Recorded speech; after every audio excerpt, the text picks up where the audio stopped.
السلام عليكم ورحمة الله وبركاته. سرەتا زۆر خۆشحاڵم بە خزمەتتان گەشتم. مامۆستا میهرەبان وەکو چۆن باسی ئێمە بۆ جەنابتان کردبوو و بێگومان باسی ئێوەشی زۆر بۆ من و مامۆستا بەڕێزەکانی تر کردووە. خۆشحاڵم کە بە دیدارتان گەشتم. زیاتر لەوە خۆشحاڵم گەورە ئەبین کە قسەکانمان سوودی بۆ خۆمان و بۆ ئێوەش هەبێت ئینشاءالله. ئەو بابەتەی کە من ئامادەم کردووە ئەمڕۆ پێشکەشتانی کەم و پێکەوەش گفتوگۆی بکەین. بابەتێکە کە چەند ساڵێکە لە ڕاستیە ئیشیتیاکەم و لە بابەتی ئەوەی کە پێڵێن لیدەرشیپ یان ئەو پاکێجەی کە پەیوەندی بە قیادە یان لیدەرشیپ یان سەرکردایەتیکردن، سەرکردایەتی هەندێکەڵێن پێشڕەویکردن، هەندێکەڵێن پێشەنگ بوون بە مانای وشەی کوردی جیاواز تەرجەمە کراوە بۆ ئەوەی ماناکە بدات. من زۆرتر گرنگی بە بابەتی ئیتیکەڵ لیدەرشیپ ئەدەم، قیادەی ئەخلاقی یان سەرکردایەتی و سەرکردەبوونی ئەخلاقی یان ئەخلاقمەند. و ئەم بابەتە بۆ ئەوەی حەقی خۆی بینێ ئەمە بە ئیتیفاقمان لەگەڵ مامۆستا نزیکەی 90 دقەمان هەیە، واتە ئێستا 7:24 دقەیە، 4-5 دقە خاتری خۆمانە، ساعت و نیوەکشمانەیە بۆ نەوە تەواو بین باشە. بەڵام هەر کاتێک هەستان کرد بابەتەکە مومیل لە بێتاقەت بووین، ئیشارەتێکم بنێ تەواویەکەین، بە کەلۆریمان نییە، کۆتایی پێێنین و قسەیەکەکەین سوودی لەمە زۆرتر هەبێ. من لەسەر بەڵێنی خۆمم واگەریەوەش بێزار بوون ئاگادارم کەنەوە. پلانەکەمان بەم شێوازەیە کوڕی نەکچینە. 3 تەوەرم دیاری کردووە باسیەکەی. تەوەری یەکەمیان باس لە لیدەرشیپ یان سەرکردایەتی ئەەکەم لە حدودی ڕەنگە چارێکێک کەمتر زیاتر بەرێ بە پێی باسکردنەکە ئەوەستین و پرسیارە شتێک ڕوون نەبوو وەڵامی دەینەوە لەو تەوەرەیە. تەوەری دووەم باسی ئەخلاق و ئەخلاقمەندیەکەین، ethics and ethicality. ئەخلاق چی و ئەمەوێ لێرە مەبەستمە پرسیاریشم کرد لە مامۆستا کە شتێکتان لەبارەی ئەخلاق، فەلسفەی ئەخلاق، ئەخلاقناسی لە بابەتەکانە وەرنەگرتووە مەگەرێکی خۆی ئیحتیمامی هەبێ، بۆی ئەمیش بەقەدەر بابەتی سەرکردایەتی لەسەری ئەوەستم. ئەم دوو سەرەتایە بەکارێنم بۆ ئەوەی دواتر باسی سەرکردایەتی ئەخلاقی یان ethical leadership بکەم و چەند مۆدێلێک وەرەگرم کە لە ئاستی جیهانی و لە ئاستی ئیسلامیشە ئەمڕۆ وەکو خۆتان ئەڵێن ئەم جیلە تازەیە زانیارێکی ئەپدەیت بێ، شتێکی تازە بێ کە لەم بابەتەیە پێشکەشەکرێت. بسم الله بە چەمکی سەرکردایەتی دەست پێ یەکەم. ئەوەی کە بەنسبەت سەرکردایەتیەوە مەبەستمانە و لێرە تەوزیفی ئەەکەم دواتر لە سەرکردایەتی ئەخلاقیە بەکارێنم ئەم تعریفەیە کە لێرە وەکو سەرەتایەک ئەیکەم و ئەم دیاریکردنی چەمکەیە، نەک بە چکە تعریفی ترمان هەیە و باسکردنی تری جیاوازمان هەیە بۆ ئەم چەمکە بۆ ئەم مەفهومە. ئەوەی کە لێرە مەبەستمانە بیخەمە ڕوو تەمهیدێکی تاریخیم پێویستە ڕوونی بکەم و بۆی بزان گرنگی ئەم بابەتە چییە. بابەتی لیدەرشیپ یان بابەتی سەرکردایەتی تا ساڵی 2003 ئاگاتان لە منە دوا مەشغوڵ بە من تکایە. تا ساڵی 2003 کاڵێم تا ساڵی 2003 واتە ئەوەی ئێمە ئەوەی مێژووی نووسراو لەسەر ئەم بابەتە بەردەست بێ، ژمارە ئەو کتێبانەی کە لەسەر سەرکردایەتی نووسراون و تۆمار بن بەردەست بن 14,139 کتێبە بە دەقیقی ئەتیمات کراوەتە سەر هەندێک کتێبخانەمە لە کتێبێک وەرم گرتووە سە بەرگەکەیتان پیشاندەم لەبارەی سەرکردایەتیکردنەوە. بە تەحدیدی ئەڵێ 14,139 کتێب تۆمار کراوە کە تا 2003 لەسەر ئەم بابەتە نووسرابێ، یعنی تا سەرەتای 2003. لە 2009 دوای 6 ساڵ هەرە ئیحسایە لەو کتێبایە ئەڵێ ژمارەکە نزیکەی 4 ئەوەندە زیادی گرتووە لە 2003 باشە. لە 2003 بۆ 2009 ژمارەکە 4 ئەوەندە زیادی کردووە، گەشتووەتە 53,121 کتێب. ئیحسایەکە لەو کتێبەیە کە سارستانیەکە. من لە ساڵی 2017 کە ئەم بابەتەم بۆ پرۆژەیەک پێشکەش کرد لە شاری سلێمانی، پرۆژەی بڕیارەکانم، چوومە ئەمازۆن وتم باسەیرێک لە ئەمازۆن بەمەکو گەورەترین سایتی کتێب فرۆشتن لە جیهانە ئەمڕۆ، یان ئەتوانم لە یەکێک لە گرنگ ڕەنگە پێما بێ هێشتا هەر گەورەترینە ئەمەزۆن ئەگەر هەڵە نەبن بۆ کتێب لە 2017 ژمارەکە تەنها لە گەهاستە تەماشا بکەن بۆ لیدەرشیپ بوکس سێرچم کرد لە ئەمەزۆن ژمارەکە بووە بە چەند 161658 کتێب تقریبا نزیکەی 12 لاپەڕەیە لە کتێب دوێنە شەو کە سلایدەکانم ئەپدەیت کردەوە بۆم بابەتە تم با سێرچێکی تازە بکەم خۆچی زێرەکەم زانم ئەمەزۆن چی تازەمان پێڵێ ئەمەزۆن ڕێگەی شێوازی بەحسکردنەکەی گۆڕا بوو دابەشێکە ئەو ژمارە تۆتەڵی بەم شێوازە نەئەدا بەڵام بۆ ئەوەی ژمارەیەکی دەلالەتێکی تازەم باتێ لە مانگی 2000 لە سەرەتای 2022ەوە تەنها لەم 12 مانگایە لەم ساڵەیە وتم دەزان چەند کتێب هەیە تۆمار کرابێت طبعا نەکەوینە هەڵەوە ئەم کتێبانە ڕەنگە تیابێت دووبارە و سێبارە چاپ کرابێتەوە بەڵام ئەو کتێبانەی لە مانگی یەکەوە تاوەکو مانگی 2022 تۆمار کراوە سەیرکەون لە بازنە سوورەکە دامناوە تەنها بۆ 2022 50,000 کتێب لە بواری جیاوازە یان تایتڵەکەی لیدەرشیپە یان ریلیتد تو لیدەرشیپ مثلا لە ئیدارەیە لە تەندروستیایە لە بیزنسایە لە سیاسەتایە لە هەر مەجالێکی ترایە لەسەر لیدەرشیپ ئەوە بەرگی چەند کتێبێکیانە کە لە سەرەتا لە ڕووی ئەوەوە پۆلێنکردنەوە زۆرترینیان ڕەنگە هینیان وەرگرت بێ ها هەڵسەنگاندنیان وەرگرت بێ بە کتێبەکەی هێنری کیسنجەر کە کتێبێکی لە تەخەسوسەکەی ئێمە مەشهورە لە بواری سیاسە هی هێنری کیسنجەرە باس لەوەکە واتە ئێمە باس لە مەوزوعێکەکەین گرنگیەکی جیهانی هەیە بە بابەتەکە بابەتێک نییە تەنها لە ناوچەیەکی دیاریکراوە یان تەنها بۆ ئێمە یان تەنها بۆ ڕێکخراوی گەشەپێدانی قوتابیان گرنگ بێ باس لە بابەتێکەکەین کە گرنگی پێدانێکی جیهانی هەیە 50,000 کتێب لە تایتڵێکە جێگەی گرنگی پێدانە و ئەمە بەشێکی زۆری بیزنسە بەشێکی زۆری ڕێکخراوەکانە کاری چالەکوانەکانە بەشێکی تری لە مەسەلەی سیاسەتە بەشێکی وەکو ئەرزم کردن لە بواری تەندروستیایە واتە دیاردەی سەرکردایەتی کردن لەم ڕۆیەکێکە لەو بابەتانەی کە زۆر گرنگی پێدرێت و یەکێکە لەو بابەتانەی کە جیلی نوێنەوەی نوێ وەکو یەکێک لە سکیڵەکانی یعنی یەکێک لە تواناییەکانی ئەم جیلە تازەیە تەماشاکرێت و لە CV تەقدیمکردنە و لە مقابلەی کارە لە مقابلەی تەنانەت ڕێکخراوەکانی سەربەنەتەوەی گرتوەکانە و بۆ خوێندن تەنانەت بۆ دیراساتی عولیا سکیڵی لیدەرشیپ حسابی بۆ ئەکرێت من ئەوە بە نامەی پشتگیریم بۆ چەندین خوێندکاری ماستەر و دکتۆرا کە ویستوانە لە دەرەوە بخوێنن یەکێک لەو حەقلانەی کە هەڵسەنگاندنی بۆ کەمەڵێ لیدەرشیپ سکیڵی چۆنە ئەم کەسە چونکە وا تەماشایەکەن ئەم کەسەی دێ خوێنی باڵا خوێنێ متوەقع یاوە چاوەڕوانەکرێت لە داهەتووە ڕۆڵێکی لیدەر یان پێشەنگ یان سەرکردە ببینێت هەندێک جار وشەی تر لەگەڵ سەرکردایەتیە بەکارێن چونکە لای خۆمان سەرکردایەتی تەواو کراوە بە سیاسی ینی لیدەر لای ئەمە تەنها لیدەری سیاسی لە کاتێکا مەرج نییە وابێت لیدەر یعنی کەسێکی پێشەنگ کەسێکی پێشڕەو مەرج نییە تەنها ئیشەکەی سیاسی بێ ئەمە چونکە سەرکردایەتی حیزبەکانمان هەیە تر سەرکردایەتی لامان یەکسەر چێ بۆ سیاست ئەوە لە مێشتانە بگۆڕن کاڵێن سەرکردایەتی مەرج نییە ڕەنگە کەسێک سەرکردە بێ لە بواری کۆمەڵایەتیە و ڕاستەوخۆ پەیوەندی بە سیاسەتی شۆنە بێ لیدەر بێ لە بواری فەرهەنگیە لیدەر بێ لە بواری وەکوتم ئیدارە و ڕێکخراوەکان و غیریەوە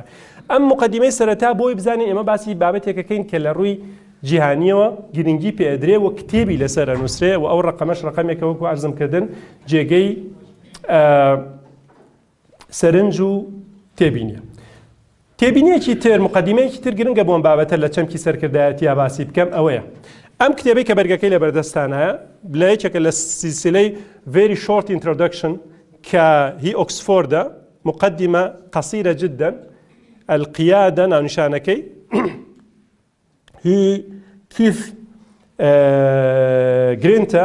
طبعي 2016 ام كتابه بفري الانترنت دستانك اتوان داونلودي كان سايتي سايتي هنداوي اتوان داونلودي كان وهندك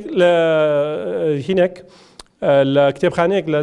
ناوەندی زانستی لە سلێمانی دەسیکرۆ بە تەرجەمەکردنی ئەم کتێبانە بە کوردی ئەم کتێبە نازانم کرابێیانە تەرجەمەیانەکەن بۆ کوردیش لە ئینتەرنێت ئینگلیزیەکەی متەوەفرە عەرەبیەکە هەیە و بە کتێبی دەنگیش بە ئینگلیزی هەیە من هەرسێکیانم تقریبا بەردەست کەوتووە و ئەتوان بەکاری بێن سەرچاوێکی باشە بۆ ئەم بابەتە و وەکو تێکستبوکێک نووسراوە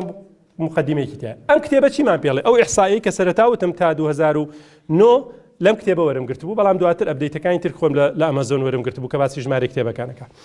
ئەڵێ لە سەدەی 20 لە کتێبەکەیە لە سەدەی 20 مانای سەرکردایەتیکردن بۆ 4 مانای جیاواز بەکار هاتووە، بە 4 مانای جیاواز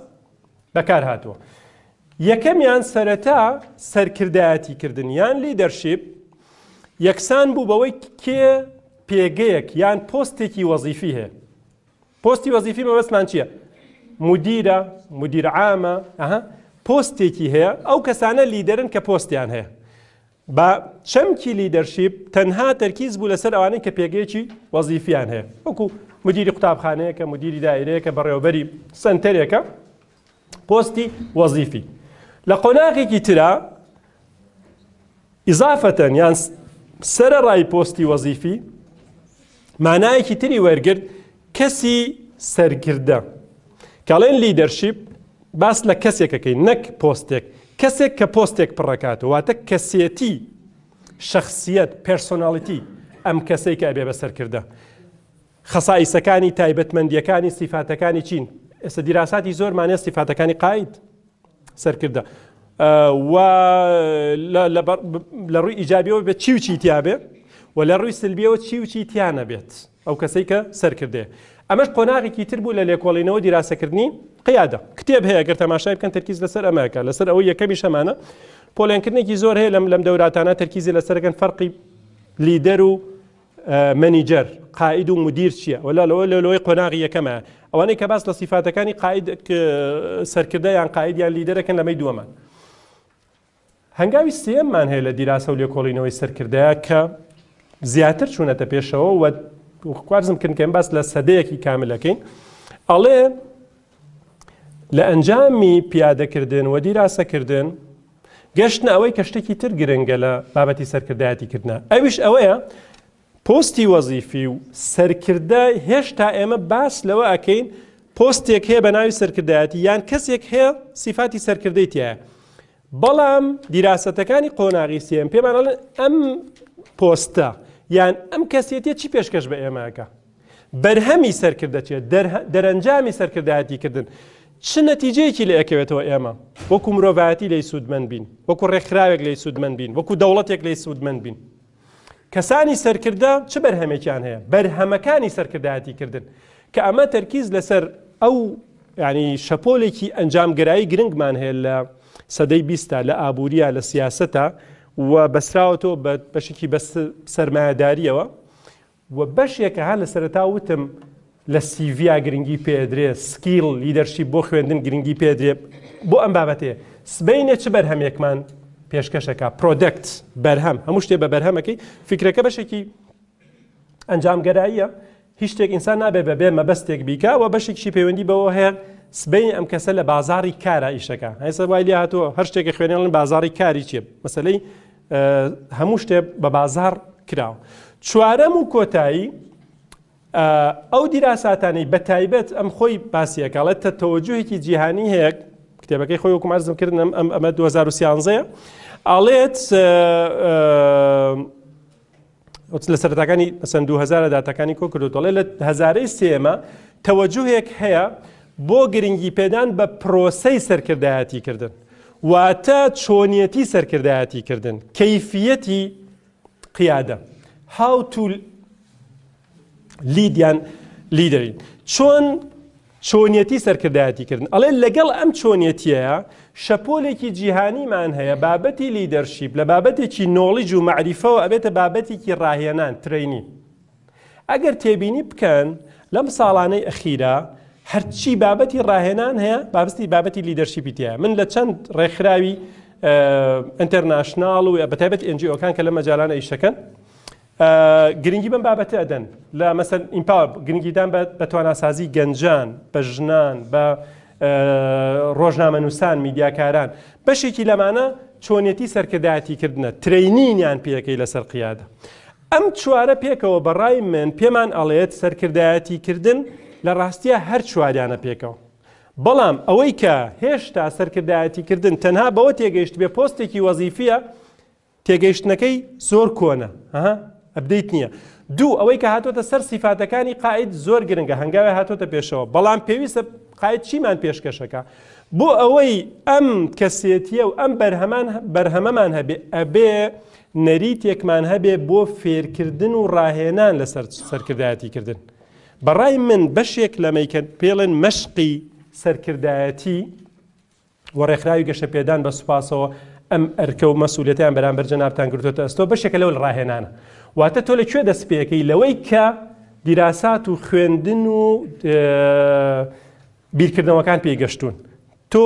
آخر قۆناغ مامەڵاکەی ئەوانی تریش لە خۆی ئەگرێ وەکو ئەڵێن ژمارە 199 لە خۆی ئەگرێ 98 لە خۆی ئەگرێ 78 لە خۆی ئەگرێ کە تۆ لەسەرەوە بووی وەکو ڕاهێنان وەرەگرت ئەکید پێویستە بە نۆڵیجیش هەیە و وەکو سکیل وەکو توانایی وەری ئەگریت باشە ئەمەی کە باسی ئەەکەین هەریەکێک لەم تێگەیشتانە بێ یا هەمووی بێ پێکەوە ئەپرسین باشە تۆ تا ئێستا لەبارەی سەرکردایەتیەوە قساکەی سەرکردایەتی چییە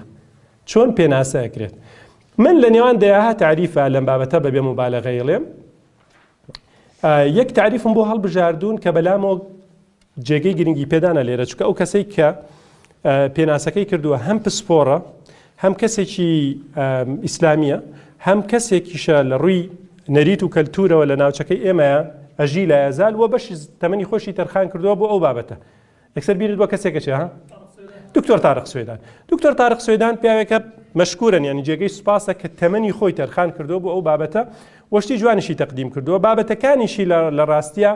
هەندێکی لە ئاستی جیهانیان لە ڕاستیە و خۆی ئەبدەیت ئەکاتەوە و شتی باشی هەیە بۆیە من پێناسەکەی ئەوم سیر کرد پێناسەیەکی باشە چەند پێناسەیەکی تر ژە بڕ ڕاستی دام نابوو لێرە بەڵام لەبەر کات ئەوانم هەر لابر مەسەن پێناسەیەکی تر هەیە کە خۆم زۆر اعتیمادیەکە بەسەر پێناسی زانکۆ ئێگزیتێ بەس ئەوم لابر دوتم ئەمەی تارق سوێدان بەسە بە تایبەت جمهورەکەش ئەزانم لەگەڵ تێگەیشتنی ئەمان نزیکترە ئەمە بەکارەوە ئەو ئەڵێ قیادە زۆر بە کورتی زۆر بە پوختی پێناسەیەکی ئیجرایی بکەین بریتێ لە القیادە هي القدرة على تحريك الأتباع ويستقوريوتي زوجة على تحريك الناس نحو الهدف طبعا الناس ليرك على أتباع شو كوتو كان بوي همو كسي قايدني بو همو خلق بوي على بتحديد لنا خلق أوانيك أتباعا بريتيا لتواناي جولاندن يان آراستكردني خلق يان دبيني دوكانا شوين كوتوان برو ئامانجێکی دیاری کراوە بەرنامەیەکی هەبوو کاتێک کە خۆی مدیری کەناڵی ڕیسالە بوو دکتۆر تارق سوێدان لەسەر بابەتی قیادە ئەمە هەر لە یوتیوب بەرنامەکە لە یازال هەیە سلسلەیەکی زۆری هەیە لەسەر قیادە و محاضراتی هەیە لەسەر قیادەی ئەخلاقیەت و ئەم گەڕێنەوە بۆ یەکێک لەو سەرچاوە باشانەی کە لە بەردەستە خۆشحاڵیەوە باسی تێگەیشتن لە قیادەکە بە کورتی پێناسەکەی بریتێ لەم سێ وشە کلیلیە بەڕای من ئەوانتان کە گرنگی بەم بابەتە دەن ئەمە لەبەر بکەن و لێشی تێ بکەن بریتێ لە توانایی سەرکردانی قودرێت سەرکردایەتی تواناییەکە کە لە هەندێک کەسا هەیە ڕەنگە هەندێکی کەس هەندێک کەسی تر ئەمەی نەبێت کەڵێ قودرە ئەبیڵیتی یا توانایی سەرکردەمان هەیە وشەی کلیلی یەکەم وشەی کلیلی دووەم ئاراستەکردنی شوێن کەوتوان ئەم کەسە کە ئەم تواناییەی هەیە بەکاری ئەهێنێت لە جوڵاندن و ئاراستەکردنی کەسانی ترە لەوانەیە کەسێک هەبێت توانای قیادەی تیابێ بەڵام گرنگ نەبێ بەلایەوە خەڵکی کە ئاراستە بکە گرنگ نەبێ بەلایەوە کار بکە بۆ ئەوەی خەڵکی تر ڕابهێنێ لەسەرەوە بۆیە ئێمە باس لە کەسێکەکەین هەم توانایی هەیە هەم ئەم توانایی بەگەڕ خستووە بۆ ئەوەی ئاراستە و کۆمەڵێک کەسی تر ئاراستە پێ بکات بۆ کوێ بەرەو ئامانجێکی دیاری کرا ئێستا شەڕێ بکەین کەی وازێنی هێشتا دەباش نانەجان ئەوە زانێ خۆشمێ ئەم کۆیەتر واز نانێ دەست خۆش بێ سێ وشەی کلیلیمان هەیە بە قوربان یەکەمیان توانایی سەرکردەیە ئەم توانایە بەکارێنێ بۆ ئاراستەکردنی شوێن کەوتوان وا بۆ بەدەستێنانی ئامانجێکی دیاری کراوە کەواتە کەسێک خاوەن توانە ئەتباعێک کۆمەڵێک شوێن کەوتو ئامانجێکی دیاری کراویش ئەم سێ وشەیە بە لە یەک دیاردەی سەرکردایەتیکردنت بۆ دێ وە بەڕاستی من هاتم هەندێک پێناسەی ترم تەماشا کرد بەشێک لە پێناسەکان بەس تەرکیز لەسەر تواناکانی سەرکردەکە وەکو سیفاتەکانی هەندێک لە پێناسە هەیە زۆر گرنگە بەلایەوە تەرکیز لەسەر ئامانجەکە قیادە بۆ چ ئامانجێک بۆ چ دەرەنجامێک ها چوار مەفهومەکەی پێشتر کە باسم کرد بە تایبەت سیانی ئەخیریان سیفەتەکانی سەرکردە ئەنجامەکانی ئامانجەکانی لە سەرکردایەتیکردن و سێمیشیان پرۆسەی چۆنێتی سەرکردایەتیکردن بەس ئەم پێناسەی دکتۆر تارق سوێدان پێناسەیە کە ناڵێم نوقسانی تیانێ بەڵام پێناسەیەکی ئیجرایی زۆر گرنگ ئەتوانین بڵێن لە ئاستی ڕێکخراوێک ئەتوانین جێبەجێ بکەین لە ئاستی گروپێکی بچووکی چەند هاوڕەیەک ئەتوانین جێبەجێکەی لە ئاستی کۆمپانیایکی گەورەش ئەتوانین جێبەجێکەی و ئەتوانین لە ئاستی دەوڵەتیش جێبەجێ بکەین لە نهایەتە کەسێکت هەیە قاعدە کۆمەڵێک هەیە شوێن ئەم کەسە ئەکەون بەڵام بۆچی شوێنێکەوە لە پێناو ئامانجێکی هاوبەشە لیدەرشیپ بەم تێگەیشتنە سەیری ئەم وێنەیە بکەن کەسێکت هەیە سەرکردە ئامانجێک هەیە دیاری کردووە ڕۆڵی ئەوە ئەبینێت کە خەڵکی تر ڕائەهێنێ لەسەر بگەن بە ئامانجەکە پێکەوە خۆی تەنها پێش ناکەوێ بڕوە و خۆشی لە شوێنێک نەوەستاوە ئەوانی تر بخاتە تەهلوکە و یان مەترسیەوە خۆی لە دوورۆ تەماشایان کرد لە پرۆسەکە لەگەڵیانە بەشدارە ینی ڕوئیەیەکی هەیە لەگەڵیانە هاوبەشی پێکردووە ڕێگەیان پیشانەدا چۆن بگەن بەو ئامانجە و هاوبەشیشن پێکەوە لە ئامانجەکە بۆ بە ئامانجێکی هاوبەش ئێمە ناتوانین بڵێن کەسێک سەرکردەیەکی ڕاستەقینەیە ئەگەر ئەو ئامانجەی خۆی باوەڕی پێێتی ئەو کەسانی کە کاریان لەگەڵاکە باوەڕیان بەو ئامانجە نەبێت خەڵک ناتوانێت ئامانجەکانی تۆ جێبەجێ بکە خەڵک ئامانجەکانی خۆی جێبەجێکە ئەگەر 10 کەس بن ئەگەر 1000 کەس بن ئەگەر ملیۆنێک کەس بن هاو ئامانج نەبن ناتوان بگەن بە ئامانج بۆیە گرنگە ئەفۆن بگەن بە ئەنجام گرنگە ئەو هاو ئامانجیە هەبێتتر ئامانجەکە بچووکە گەورەیە ئیتیفاقی لەسەرەکەن لەسەر هەدەفێکی دیاری کرا ئەوەی کە ئێوەی لێرە کۆ کردوەوە ئامانجێک لە شاری جیاواز لە شوێنی جیاواز هاتوون کاتی خۆتان کە مەفروزە لە پشوا بن تەرخانەکەن ئامانجێکتان نەبێت نایەنە ئێرە و ئەم ژمارە زۆرش ئەگەر هاو ئامانج نەبن دیسان ناکەن بێت وە کەسانێک ئەگەر دانەنیشت بێتن پلاندانێن بۆ ئەم کارە سەر ناگرێت ئەمە بێنە ئەم ئیشەی کە ئەنجام درراوە کە تا ئێستا ئینشاڵڵاگاتە نەتیجەیەکی زۆر بە پرۆسەیەکی ئاوا تێپەڕیەوە کە گەشتووە کەواتە ئەوەی تا ئێستا وتم ئەمانەیە باسی ئەوم کرد ئەو قۆناغانەی کە گرنگیدان بە بابەتەکە ئەو مەفهومانەی کە لە خۆی گرتووە ئەو پێناسەکەی دکتۆر تارق سوێدان ئەمەش ڕسمێکی تەوزیحی پێش ئەوەی بابەتی سەرکردایەتیکردن تێپەڕێنم پێم وتن دوای نزیکەی چارەکێک ئەوەستین و پرسیارێکەکەم لەسەر ئەمەی کە لێرە عەرزم کردووە نەک ئەوەی کە لێرە نییە لە ئەخیرا کاتێک تەرخانەکەم بۆ شتانێک کە لێرە باس نەکراوە یا پرسیاری ترتانەیە ئەوەی کە تا ئێستا وتومە ئەلەو 4 سلایدەیە کێ پرسیارێکی لەسەر ئەمانە هەیە با نەچمە سەر بابەتی ئەخلاق لێرە وەڵامی بدەمەوە تەکی دەکەمەوە پرسیارێک لەسەر ئەوانەی کە عەرز کراوە نەک ئەوەی کە باس نەکراوە ئەخیرا باسی پرسیاری کراوە ئەکەین کاتی بۆ تەرخانەکەی بەس هەر کەس قسەی کرد ناوی خۆی بڵێ بۆی بتان ناسم پێم خۆشە فەرمووجە ئەحمەد جان سلایدی چۆرانسەیان پرسیاری کەسێک کاتێ بێتە سەرکردە پێویستە خۆی ئەو ئەنجامی کە هاو ئەنجامە لە نێوان خۆی و چەند کەسێک ترە بە ئەنجام گەیشت بێ و چەند سەرکردایەتی بپێ توانێت سەرکردایەتی بێ یعنی بۆ نمونە ئێستا من کەسێکم ئەمەیە چەند کەسێکی تر لە بوارێکە بەرەو پێش بچن باشە مەرجە خۆم ئەو بوارم بە ئەنجام گەیان بێت یا باش بم جوان ئەحمەدیان تێگەشتم ئەڵێ بۆ ئەوەی کە کەسێک سەرکردە بێ ئامانجێکی دەمەن ئامانج و ئەنجام هەدەف و نەتیجە کوردیەکەی زۆر نزیکە لە یەکۆ منش کە باسم کرد تێکەڵم کرد ئامانج یعنی هەدەف یعنی تۆ پەرپەزێک هەیە ئەیمێکت هەیە ینی ئەینێکت هەیە هەدەفێکت هەیە تارگێتێکت هەیە جەجار لە ئینگلیزیشا بەکارێنن و ئەنجامیش بریتێ لە نەتیجە و یان ئەو ریزەڵتێکە لە ئەخیرا دەست دەکەوێت ئایا مەرجە هەر کەسێک بوو بە قاید خۆی پێشتر ئەو شتەی تاقی کرد بێتەوە ئینجا خەڵکی تری بۆ هان بدایان ڕێنمایان بکایان نە لێرە لە زاهیرەی قیادەیە کە لە پێناسەکەیە باز ئەکات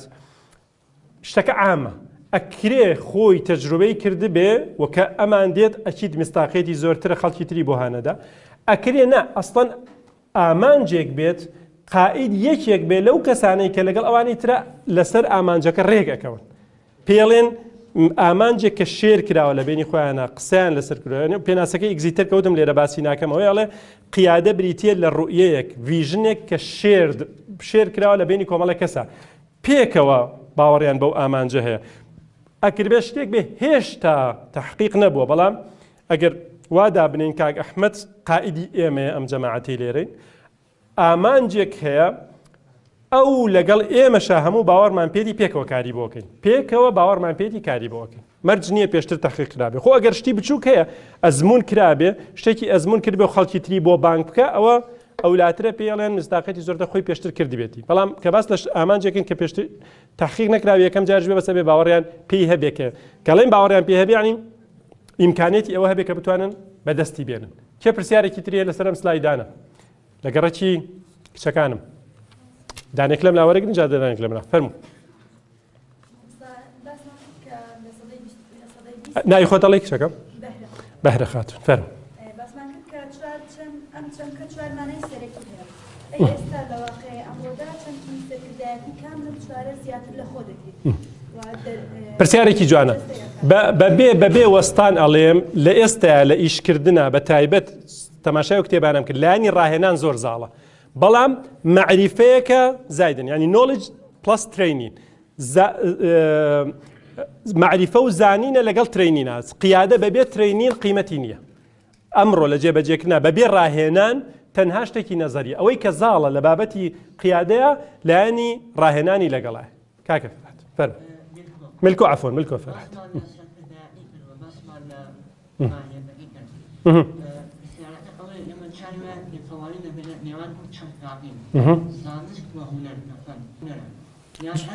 جوانە پرسیارێکە باشی تێگەم چکە ئێمە لە تعریفی سیاسەتیش هەموو جارە لەنها سیاست زانستە یا هونەرم بەبەست چێ لەم قسەیە واتە شتێکە وەکو عیلم ئەی خوێنی یان تواناییەکە هونەرێکە یان بڵێم بەهرەیەکە تیاتە لە ڕاستیە ئێمە لەم دیاردێ و لە غیری ئێمەشە لەم هەڵبژاردنای یەکێکی هەڵنابژێرن ئەوی تریان ڕەتکەینەوە زۆر چەمک لەم بابەتانەی کە تەطبیقاتی هەیە لە ژیانی ئینسانە تۆ جێبەجێ ئەەکەی لە هەمان کاتا زانستیشەوە بەهرەشە چۆن کەسێک ئەڵێن ئەبێتە سیاسەتکار یا بێتە سیاسەتمەدار بەڵام هیچ لەبارەی معریفەی سیاسیەوە نازانێ ئەم قسەیە دقیق نییە بڵێ هیچ نازانێ شتێک ئەزانێ ڕەنگە شتێکی کەم بزانێ یا تێگەیشتێکی خۆی هەیە تێگەیشتەکەی ڕەنگە زۆر زانستی نەبێ بە پرۆسەیەکی خوێندنا تێ نەپەڕی بێ بەڵام لە نیهایەتە تێگەیشتێکی هەیە بۆ باوەرە ئینسان ئەو کائینەیە ئەگەر تەسەورێک زانینێک تێگەیشتێکی نەبێ لەبارەی شتێک و ناتوانێت کاری تیا بکە یعنی جەهل نادگەێنێ بە نەتیجە ئیلا زانستێکە تێ ئەگەر زانستێکی هەڵەش بێ ئەمە گرنگە تاکیدێکەمەوە زانستێکی هەڵەش بێ تۆ شتێک جێبەجێەکەی کە ڕوئەیەکت هەیە تێگەیشتێکت هەیە جێبەجێەکەی لە کەسێک سیاست ئەکا ئەو تێگەیشتنی هەیەی بۆ سیاستەوەی سیاست بەکاربێنێ خۆی دەوڵەمەند ببێ بگاتە سوڵتە بگاتە دەسەڵات بگاتەوەی کە ئەمریکا بەسەر خەڵکی خە ئەو سیاستێکی ئەی زانێ و باوەڕی پێێتی ئەوەی جێبەجێ کردو یەکێکی ترش علمێکی هەیە سیاست بریتە لە بەدیهێنانی بەرژەوەندی گشتی کار بۆ ئەماکە ئەوە تەحقیقەکە لە کۆتاییە تێگەیشتێکیانەیە ئەمان چۆن چارەسەر کردووە لە غەرب لەم بابەتانەیە بەتایبەت لە مەسەلەی ئیدارە مەسەلەی سیاست مەسەلەی ئابووری ئەو کەسانەی کە ئەچنە ئەم پلە و پۆست و پێگانەوە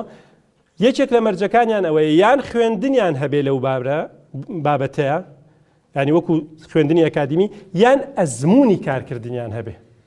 ئەزمموی کارکردن چکە ئەزمموی کارکردنیش فێری معریفەیەکی منەظەم دەکا یەکێک لەم دوانەت هەبێ ئەتوانی ئەنجامێکی باشتر و دروستتر بەدەستبێنی هێشتا وەقتمان هەیە بەشی ئەوەی پرسیاری تر وەرگرم کچینە کەس پرسیارێکی هەیە فەرموو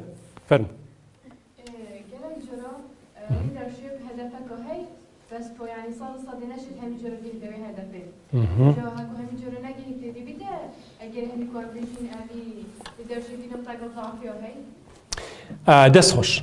ئایا پێویستە ئێمە بگەینە ئەو ئامانجەی دیاریمان کردووە یان نە ئەڵێن پرۆسەی قیادە عملیەت القیادە هینەکەم باشە سۆرانەکە باش تێگەیت یان کەلیماتی عەرەبی زۆرتر ئیستیعمالکە تاوە زۆر باشە کچەکە ئێمە کە ئەڵێن ئایا مەرجە کەوتمان تەوجیهی ئاراستەکردنی شوێن کەوتوانە بۆ ئامانجێک مەرجە بگەین بە ئامانجەکەمان پێناسەکە پرۆسێسە عملية توجيه الأتباع نحو الهدف وليس بالضرورة تحقيق الهدف مەرجنیە ئیلا ئامانجەکە تەحقیقی تۆ کار ئەەکەی بۆ ئامانجە ڕەنگە ئەم کەسانێک کە کار ئەەکەن بۆ ئامانجێکی گەورە هەندێک جار هەیە ئامانجەکە لە ژیانی خۆیان هەر تەحقیق نابێ ئیشی لەسەرەکەن هەندێکی تر دەدوێ ئەوەنتاوەکە هەندێک ئامانجی بچووکیشێ نەخێر یعنی ئێمە شتێکمان هەیە لە دیاریکردنی ئامانجە ئەوەی کە ئەکیید ڕەنگە لە محازراتان لەسەر وەرگرت بێ وشەی سمارت بەکارێنن یەکێک لەوانەیە کاڵێ هەدەفێک بێ مێژڕۆبڵ بێ مەسەلەن و تایم کاتی هەبێ دیاریکەی بتوانین تەحقیق بۆ ڕێکخراوێک بۆ ئیشێکی بزنس بۆ کارێکی کورتخایەن مەرجە بگەیتە هەندە ئامانجەکە نەگەیتە ئامانجەکە یعنی فەشەلت هێناوە بەڵام هەندێک پرۆسەمان هەیە نەخێت ڕەنگە درێژخایەن بێتەوە بە تەمەنی خۆتیش نەگی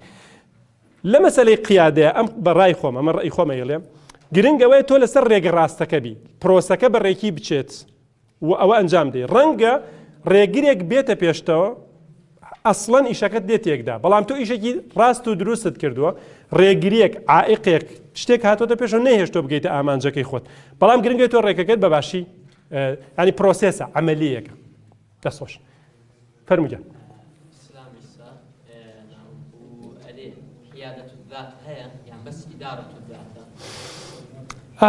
قيادة الذات إدارة الذات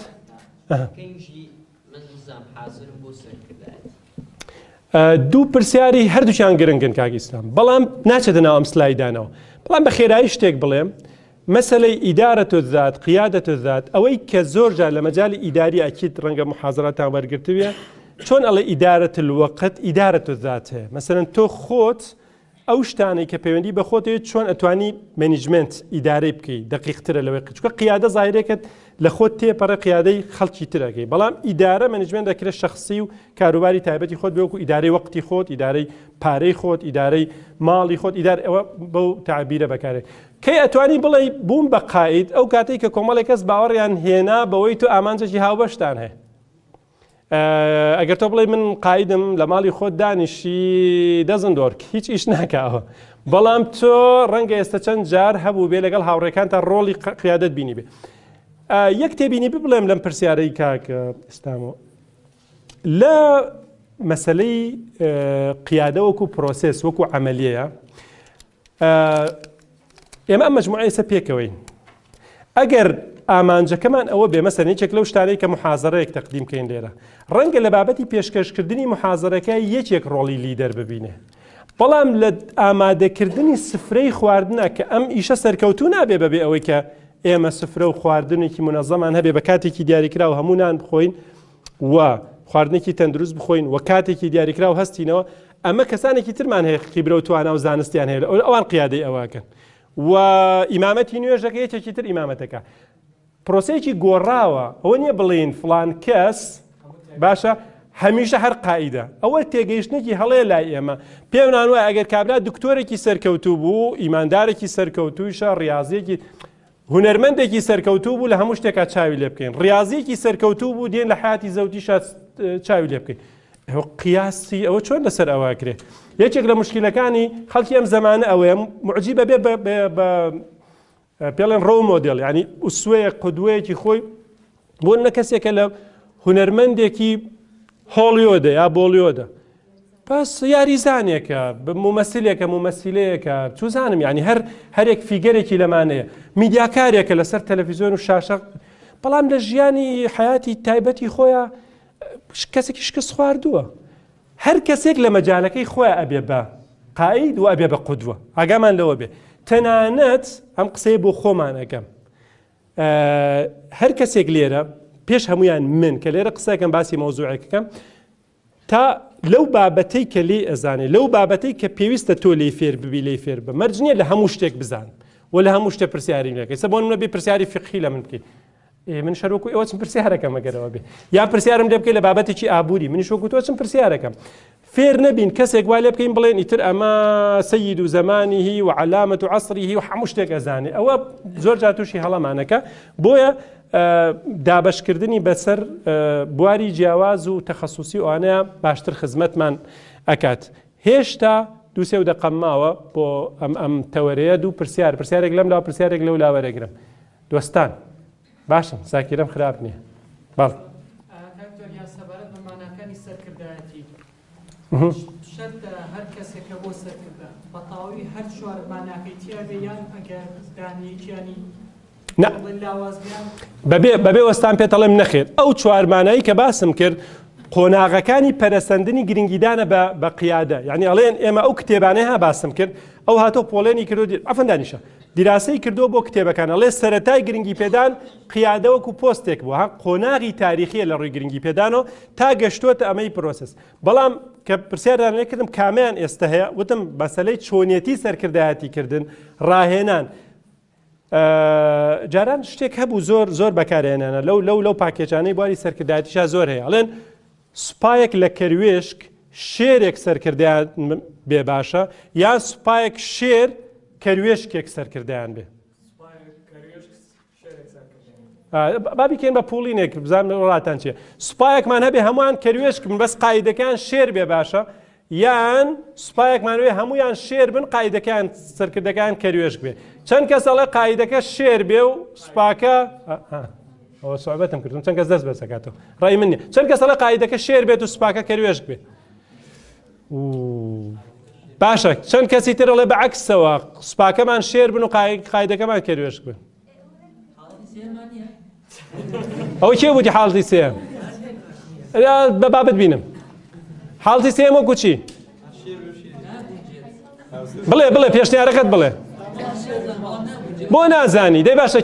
کێ نمونەیەکمان داتێ لەسەر ئێوە پێشنیارە ئێوە کچینە لە جیاتی پرسیارەکەت ئەوە بڵێ تۆ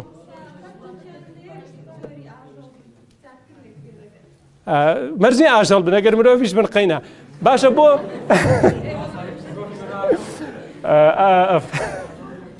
حیوانی ناتق نابێت بە ئاژەڵ باشە قسەکە ئەمەیە کە ئەتخەنە بینی دوو ئیختیار تەسلیم مەبە بۆ دوو ئیختیاری خستوێت ئەو اختیاری منە جۆر جار پێڵێن دایلەما تەڵەیەکە تۆ بچۆ بیر بکەرە بزان سێمێک نییە ئەو بیرکردنەوەی زۆر دروستە سێمێک نییە باشە بۆ سوپایەک نەبێ هەمووی شێر بێ و قایدەکەشیان شێر بێ بۆ ئەسڵەن وامالیات و هەمویان کەروێشک بوون و ئیلا تەنها سەرکردە ئیش لەسەر ئەوە بکەین کە باسی ڕاهێنانم کرد فکرەی ڕاهێنان یەکێک لە خاڵە جەوهەریەکانی ئەوەیە تەنها ئیعتیماد نەکەینە سەر مخەلیسێک یەک کەس بێ ئومەت ڕزگارکە یەک کەس بێ دەرمانکە لەم گەندەڵیە چاوەڕوانی قائیدێک بکەین بێت لە چاوەڕوانی گۆدۆ سەردەمی ئەمە لە ئەدەبیاتی وجودیە ئەوەی بێکێت سەموئێل بێکێت زۆر مەشهور بوو لە چاوەڕوانی گۆدۆیە ئیتر نازانم ئێستا ئەدەبیاتی ئێستا ڕەنگە زۆر ئەوانە ئیلا مهتەم بن بە ڕۆمان و شت ئاگاداری بن چاوەڕوانی شتێکی نادیار و نەهاتووبی نا ئێمە ڕاهێنان بۆ ئەوەیە سوپاکە هەمووی شێر بێ نەک یەک شێر بە تەنها چی پێگرێ گەر سوپاسکەی هەموو کەروێشکیش بێ و عەکسیشەوە گەر قایدەکە کەروێشک بێت خەلەل دروستەکە ئەو تێگەیشتنەی کە ئەگەر شێر بۆ ڕەمزی قووەت بێ با سوپاکەم هەمووی شێر بێ و سەرکردەکان شێر بێ خۆ ئەگەر سیباق و ڕاکردن بێ ڕەنگە کەروێشک سوکتر بێ لە ڕاکردن با سوپاکەم هەمووی کەروێشک بێ و سەرکردەکەشیان کەروێشک بێ کاتی ئەم تەوەرەیەمان تەواو بوو پرسیارەکەی من لێرە ئەمەیە حەزەکەن بەردەوام بین یان لێیەن عوتڵەی وەرگرین پشوویەک وەرگرین بەردەوام بین مجاملە مەکەن ئەگەر حەزکەن بەردەوام بین کە مامۆستا میهرەبان لەسەر خۆم چەند کەس ئەڵێ بەردەوام بین باشە زۆر سوپاس بۆ گوێگرتنتان من مەمنون ئەچم بۆ چەمکی دووەم بەڕێزان چەمکی دووهام ئەخلاق و ئەخلاقمەندیە باش ئەمە بابەتێکی زۆر گرنگە هەندێک شتان پێڵێم چەند سلایدێک تەنها بۆ زانیارێکی گشتی کە پێویستە وەکو چۆن لە عەقیدا شتێکمانێڵێ ما هین ئەو شتانەی کە معلوم من الدین بالضرورة پێویستە هەموو کەسێ بیزانێ نابێت تەقلید بکە لە مەسەلەی عەقیدە و هینە شتێکی وامانەیە لە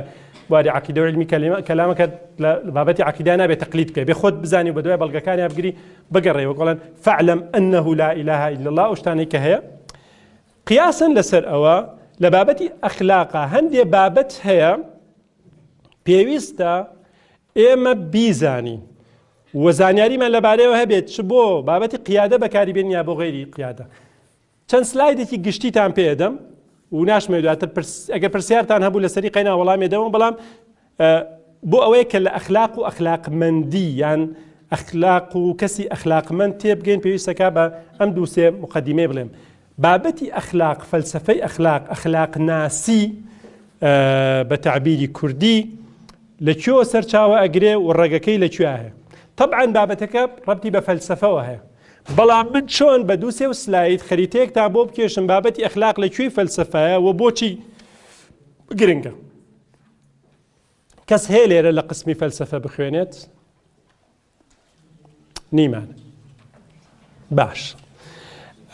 کەس هەیە خوێنەرێکی بواری فەلسەفە بێ؟ کتێب گرنگی پێدان، کتێبی لەبارەوە خوێندۆتەوە، کتێبی لەبارەوە خوێندۆتەوە، کتێبی لەبارەوە خوێندۆتەوە. زۆر باش، زۆر باش. خوێنەرمانێ بەر تۆ ناڵێ، تۆ لە دەرەوەی بازنەی. ئەوە مامۆستا پێشەوایە لە دوورۆڵە منیش لەبارەی ئەخلاقەوە. من خەریتەیەکی بە بۆچوونی خۆم ئاسانتان بۆ کێشم، باشە، لە مەسەلەی فەلسەفەیە و ئەخلاقەکەوێتە کوێ ئەم بابەتەوە.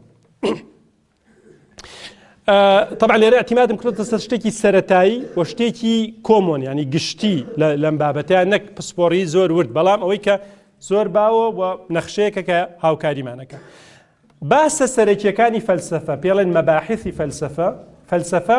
چەند سەرباسێکی ئەساسی هەیە، باشە؟ ئەم باسە سەرەکیانە چی و چی؟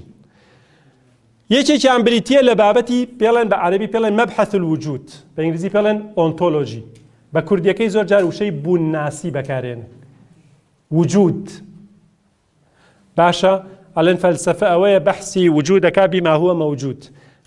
مەبحەث الوجود یا ئۆنتۆلۆژی ئێستا ڕوونیەکەمون بەبەستمان چێ. مەبحەثێکی تری فەلسەفەیەکێک لە سەرباسەکانی فەلسەفە گرنگیدانە بە بابەتی بەهاکان، القیەم، مەبحەث القیەم، ئەکسیۆلۆجی.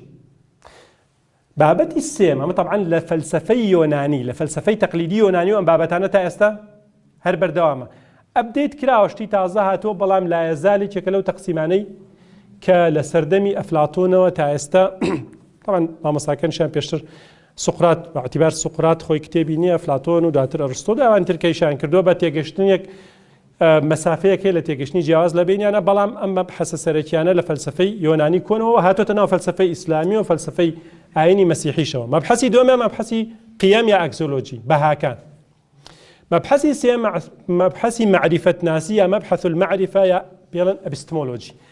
فەلسەفە ئەم سێ بابەتە سەرەکیە. هەرێکێک لەمانە چی ئەگرێتەوە؟ سەیری ئەم خەریتەیەکەن. مەبحەسی وجود کە باس لە وجود ئەکا، لێکۆڵینەوە لە وجود لە ئۆنتۆلۆجی، یەکێک لەوانە باسی خوداناسی یان پێڵێن تیۆلۆجی، یان لە فەلسەفەی یۆنانی کۆنانەوە ئیلاهیات، خواکان، نەک یەک ئالیهە. گرنگی پێدان ئەوەی کە پەیوەندی بە خواوە هەیە. خوداناسی ثیۆلۆجیش لە عالی مەسیحیا پێڵێن لاهوتی پێڵێن، لای خۆمان لە چوارچێوەی ئیسلامیە عەقیدە و علمی کەلام ئەچێتە سەر ئەو بابەتە. دوو گەردونناسی، کۆزمۆلۆجی. کۆزمۆلۆجی گرنگیدان بە کەون،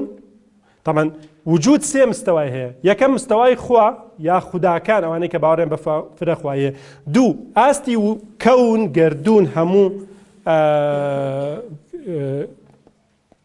گەردون و هەموو کۆزمۆس، کۆزمۆلۆجی. سێمان ئاستی مرۆڤ، مرۆڤناسی کە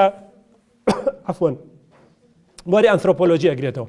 واتە ئێمە سێ مەوجودمان هەیە، ئالیهەمان هەیە، کەونیشمان هەیە بە کەونی مادی و بینراو نەبینراوە، ئینسانیشمان هەیە. ئەم سێ مستەوایمان هەیە. حیوانات و ئاژەڵ و هەموو یەکەوێتە بابەتی کەونەوە، یعنی سێ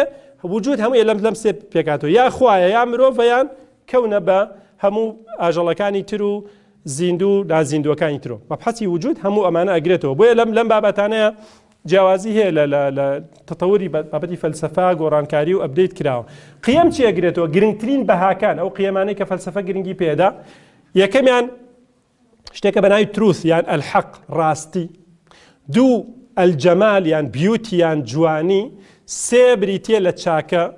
الخەیر یان گوت یان گودنس. سێ قیمەی سەرەکی هەیە، سێ بەهای سەرەکی هەیە. هەرچی باسێک باس لە قیەم و بەهاکان ئەکەین، ئەگەڕێتەوە یەکێک لەسەر ئەمسیانە. لە ئاستی بیرکردنەوە و عەقڵیا شتێکمانێ بە ناوی حەق، ڕاستی، تروث. لە ئاستی جەمالیات و جوانیە شتێکمانێ بە ناوی بیوتی یان جەمال. لە ئاستی کرداریشە ئەخلاقیە شتێکمانێ بە ناوی چاکە یان خەیر یان گودنس. لە مەبحەسی معریفەیە باسی چی کراوە؟ معریفە خودی خۆی چییە؟ ئەبستیم یان نۆڵیج. دواتر ئێمە چی ئەزانین، چۆن ئەیزانین؟ بە کورتی فەلسەفە ئەگەر خەریتەیەکی فەلسەفە بکەین ئەم سێ سەرباسێ و ئەم فەرعانە لە خۆی ئەگرێت. من پرسیارێک لێوە کەم لەم سێ بابەتەیە بابەتی ئەخلاقەکەوێتە کامیانەوە؟ لە بەهاکانە. چەند کەس ڕاهاوڕابێ لەسەر ئەخلاقەکەوێتە بابەتی بەهاکانەوە؟ دەستان خۆش بێ. لەو سیانەی بەهاکانە لە ڕاستی و لە جوانی و لە چاکەیە ئەخلاقەکەوێتە کامیانەوە؟ ڕاستی، چاکە، هەرسێکی ئەخنا هەرسێکی زۆرە هەموو بەهاکانە گرێتەوە. کام باشە با پرسیارەکەم دقیقتر کەم. کام بەها لەم سیانە ڕاستە و خۆ پەیوەندی بە بابەتە ئەخلاقیەکانەوەیە؟ ڕاستە و خۆ مباشەرەتەن دایرێک چاکە چاکە چاکە گوت. چونکە بابەتی ئەخلاق بریتیە لە ئەوەی کە چی چاکە چی دروستە چی تەواو. بۆیە چی لەکەین دین بەهاکان وەرەگرین لە سلایدی دووەمە. ئەم خەریتەیە یارمەتی دەرە بەم شێوازە دوسێ سلایدی هاوشێوەم هەیە بۆ یارمەتیدان بە بابەتەکەتان بۆ کورتکەم. سەیری سلایدی دووەم کەن کوڕی نەکچینە. ئێمە لە عەفوەن لە سێ مەبحەسەکەیە گرنگیمان بە عەفوەن ئەوە بزانم کۆپی بوو ئەمە تاوە باشە. ئێمە سێ قیەمی سەرەکیمان هەبوو. هەر یەکێک لەم قیەمانە علمێک زانستێک هەیە گرنگی پێدا بۆی زۆرتر ڕوون بێتەوە. بابەتی تروث یان حەق چۆن بگەین بە حەق چۆن بگەین بە ڕاستی لە ڕێگەی منتیقەوە لۆجیکەوە. فەلسەفە ئەڵێ لۆجیک یارمەتیمانەدا بۆ ئەوی بیرکردنەوەی ڕێک و دروستمان هەبێ، تەفکیرێکی منتیقی و دروستمان هەبێ بۆی بگەین بە ڕاستیەکان لە هەڵە لاماندا. جوانی یان جەمال فەلسەفەی جەمالمان هەیە پێڵێن ستاتیکا بە کوردی فەلسەفەت الجەمال یان ئەو بابەتەی کە گرنگی بە جوانی تر هونەر ئەکەوێتە ئەو بابەتەوە. هەرچی جوانی و هونەر هەیە ئەکەوێتە ئەو بابەتەوە. چاکە فەلسەفەی ئەخلاقیە پێڵێن ئەثیکس. ئەو زانستە فەلسەفیەی کە گرنگی بە ناسین و خوێندن و تێگەیشتن لە چاکەدا بریتە لە ئەثیکس. بۆیە ئەڵێن فەلسەفە چییە؟ ئەم تعبیرە بە عەرەبی زۆر جوان بوو بەلامەوە. ئەڵێ فەلسەفە چییە؟ ئەن تعریف الحەق وأن تحب الجمال وأن تريد الخير.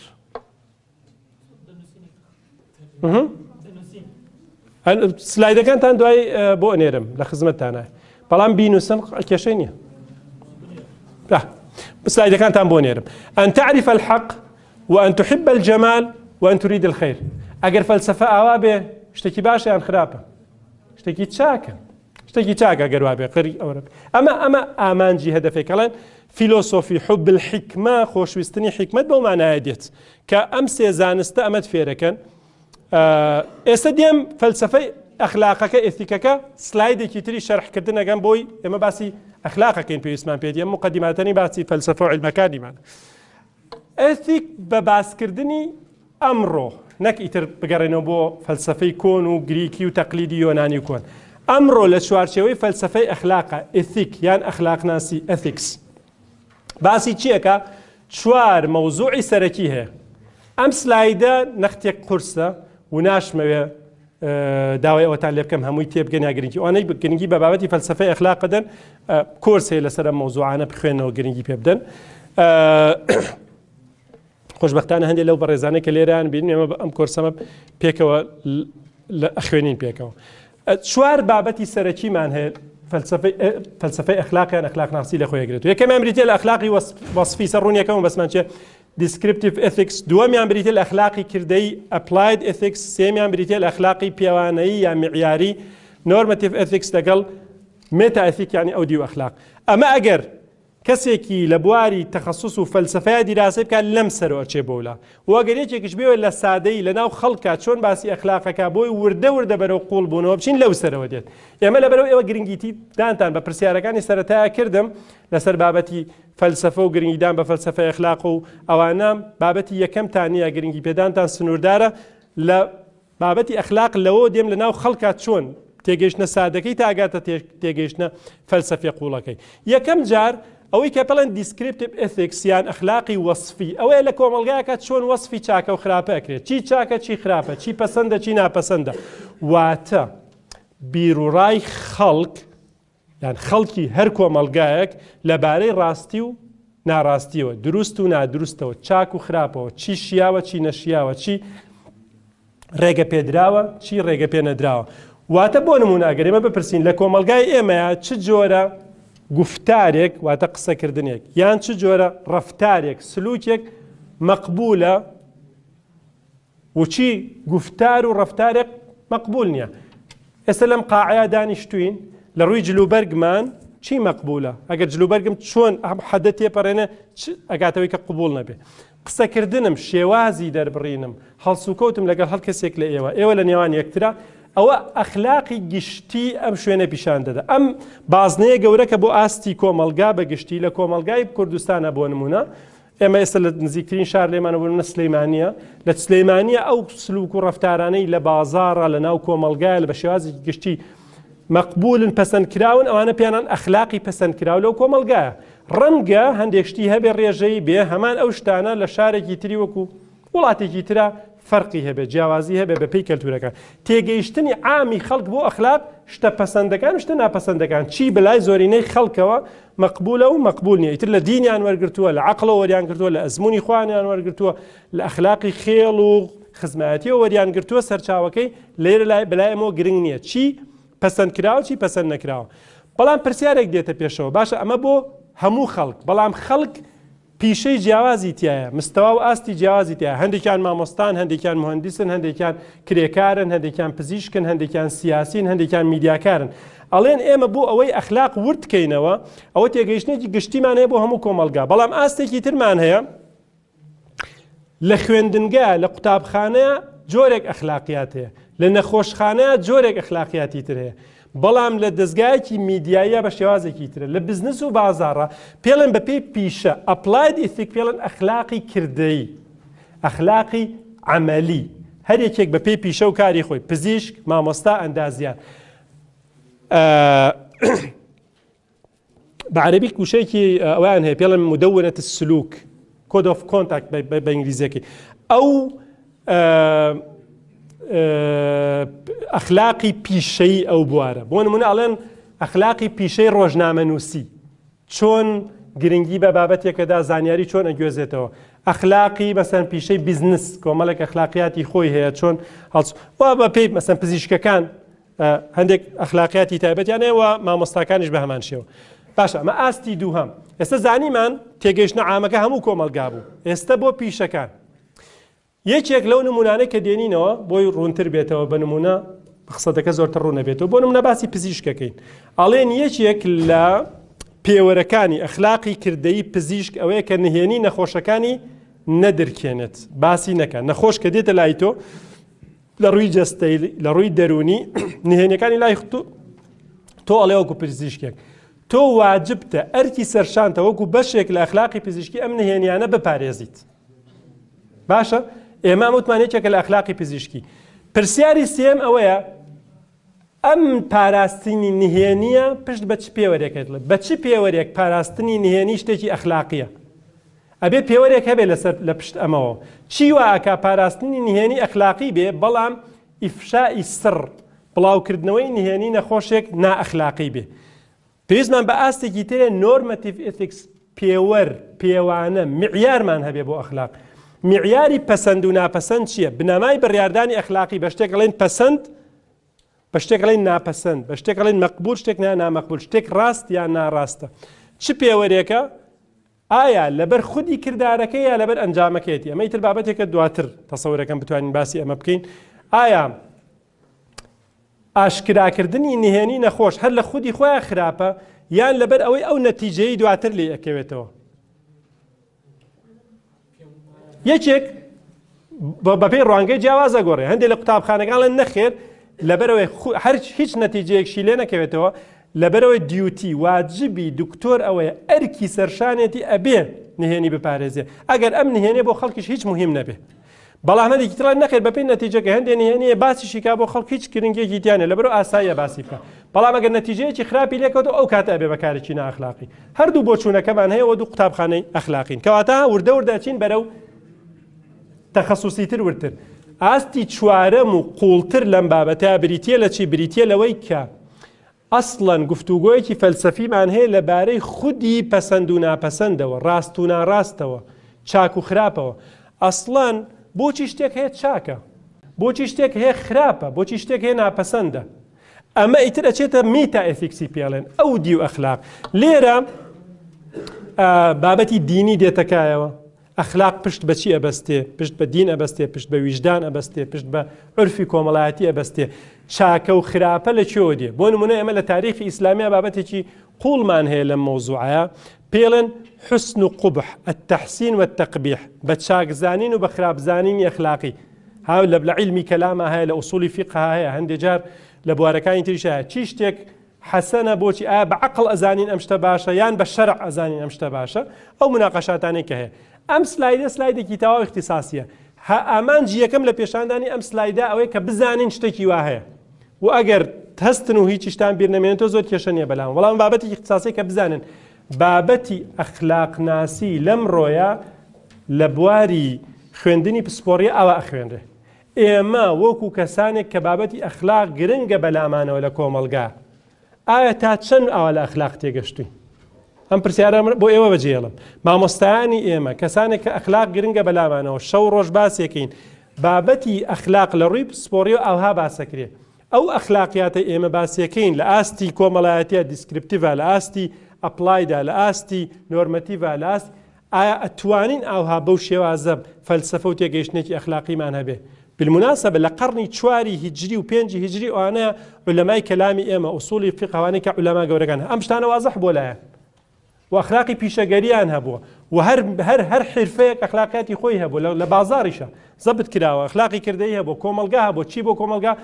أمر بمعروف ونهي عن منكر هبوا حسبه هبوا هم أمشتانا بعد كيف فلسفي قوليها ولا بواري أخلاقي نظرية لمسألة تحسين وتقبيح على أصول فقه قاعدة فقهية لسر بناء كده زور جربابتي أخلاقي هي حكمي فتوى فقهية كان شي كردو مرجعك أخلاقي بودان را نام يزور لسر أو بابته بچم يستا ديمو سر أوي بيج أوي بيناسي أخلاق كم للروانجي إدارة سركداتيو كجرنجا بولامان بلامو أم 4 سلايد تام بشانه دمو أم 4 سلايد برسيار تانلان ليناكم شي برسياري هي لسر أم سلايدانا چون كم بس يكمي محاضرة كي من نية نا برسيارة كم ليرة بشوازي كتير كي برسياري هي هل يقربوا خوي دواتر ليمكا ئەم 4 سلایدی پیشانەمان کوڕینە کچینە چەند کەس ئەم بابەتانە ئەم سلایدانە بەلایەوە تازە بوو یەکێکیان یا هەمویان تەنها دەستبەرزکاتەوە ئەگە زیاتر دەستبەرزکەنەوە بۆی بەخۆم عینەکەکەمەوە باشتان بین زۆر سپاس چەند کەس لێرە ئەم بابەتەی پێشتر یان بە محازەرەی گوێ لێ بۆ یاخۆی لەبارەیە خوێندوێتەوە یەکێکیان یا هەمویان دەستان خۆش بێ دیسان سوپاس پرسیارەکەی من ئەمەیە ئەحمەدیان بۆ هەستە من تاوا نەبوو مەجال دەدەم پرسیارێکی تر ئەەکەم چکە گرنگە بەلامەوە پرسیارە بکەم ئەم بابەتەی کە باسم کرد لە ڕووی فەلسەفەوە تا گەیشتینە ئەخلاقی عەمەلی بۆ تێگەیشتن لە ئەخلاق تا چەند یارمەتی دەرە ئێوە ئەم زانیاری ئیزافەی کە لە ماوەی ئەم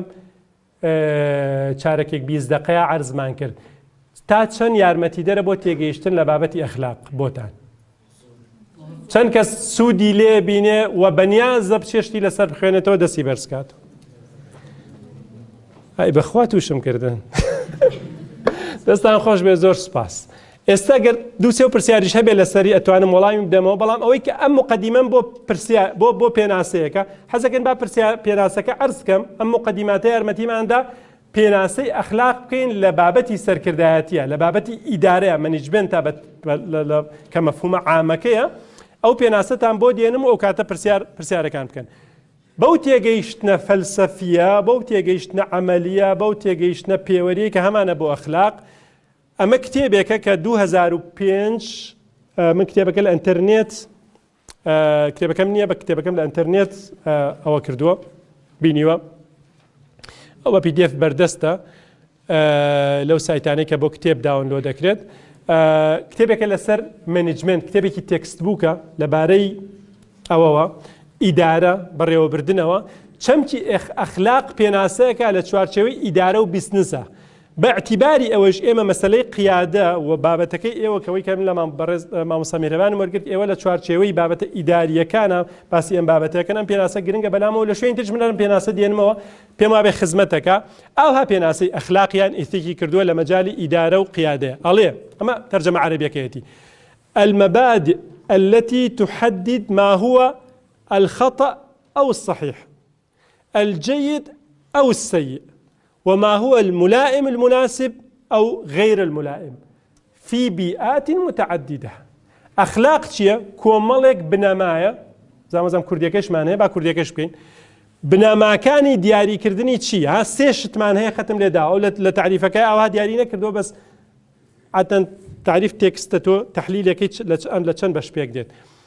ڕاست و ناڕاست، چ شتێک ڕاستە چ شتێک ناڕاستە، الخەطأ والصحیح یان سەواب. دوو، باش و خراپ، چ شتێک جەیدە ئەو سەیئە، good or bad. باشە. سێمیان شیا و نەشیا و ما هو الملائم والمناسب، وچی هەیە زۆر جار لێرە توانین بڵێن پەسەند و ناپەسەندیش بەکاربێنین. چی شتێک شیاوە، پەسەندە، مولائمە، ڕێگە پێدراوە، محەبەذە بە تەعبیرێکی تر، خوازراوە شتێک ئەنجام بدەیت کە وچی هەیە غیر ملائمە. بەڵام ئەو کەلیمە ئەخیر گەرنگە في بيئات متعددة، لە ژینگەی جیاوازە، نەک تەنها لەناو ئەم قاعەیە، بەڵکو بازنەکە گەورەکەی لە بازنەی فراوانترە، کە شتێک ئەڵێن بۆ نمونە دەنگ بەرزکردنەوە بەسەر کەسێکی ترە شتێکی ناپەسەندە لە ڕووی ئەخلاقیە. بەکارهێنانی وشەی بریندارکرد بەرامبەر بە کەسێک کارێکی ناپەسەندە لە ڕووی ئەخلاقیەوە، هەڵەیە لە ڕووی یاساییەوە، لە ڕووی ئەخلاقیەوە. ئایا تەنها لەناو ئەم قاعەیە یا لەناو پاسێکیشە، یان لەناو بازاڕیشە، یان لەناو مزگەوتێکیشە، یان لەناو قوتابخانەیەکشە، لە بیئەی جیاوازە ئیشی کرد کەواتە بێتە بابەتێکی ئەخلاقی. شتێک تەنها لە یەک بیئا بوو، ئەو کاتە هەندێ بابەت هەیە تەنها لەناو مزگەوتان ڕێگە پێنەدراوە، لە دەرەوەی مزگەوت ڕەنگە ئاسایی بێ، ئەمە ناتوانی بی ئەڵێ لە ڕووی دینیەوە پەسەند نییە، بەڵام ناتوانین بیکەی بە ئەخلاقێکی گشتی لەسەر کۆمەڵگا، چونکە ڕەنگە کە کەسێک هەبێ پێوەرەکانی مزگەوت کار نەکات. هەندێک بابەت هەیە لە ناو نەخۆشخانەیە ڕێگە پێنەدراوە، بەس لە دەرەوەی نەخۆشخانە ڕەنگە ئاسایی بێ. و ئەمە قیاس بکەن لەسەر شکاڵی بیئات مختلفە ژینگەی جیاواز بۆی ببێتە پێوەرێکی ئەخلاقی مجرد و عام وەرگرێ. ئەم تێگەیشتنە لە ئەخلاق پرسیارەکەی من ئەمەیە، لەو چوار دابەشکردنەی کە کردمان، ئەخلاقی عەمەلی و ئەخلاقی دیسکریپتیڤ و پێوەرەکانی ئەخلاق و ئەکەوێت زۆر لە کامیان نزیکە؟ ئیسلام پێوەرەکان معایرەکانی ئەخلاق باشە، کێ بۆ چوونێکی تری هەیە؟ عەفوەن ناوی ڕێکان لە ئەخلاقی عەمەلی applied ethics. دەستخۆش. وتم ئەم پێناسەیە لە کام لەو چوار پێوەرەی دامانەوە، وتمان فەلسەفەی ئەخلاق باسی چوار بابەتی سەرەکی بوو، دیسکریپتیڤ لەگەڵ نۆرمەتیڤ لەگەڵ ئەپلاید ئێتیک لەگەڵ بە تەرتیب دیسکریپتیڤ لەگەڵ ئەپلاید لەگەڵ نۆرمەتیڤ لەگەڵ مێتا ئێتیکس. ئەخلاقی وەسفی ئەوە بۆ گشتی کۆمەڵگا. ناوت کچەکەم؟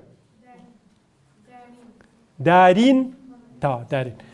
ئەخلاقی دیسکریپتیڤ باشە. کێتر بۆ چۆنی ترێت تیکراریش بێ کێشە نێ بێ بەلامەوە. هەرە بەڵێ ئەخلاقی وەسفی باش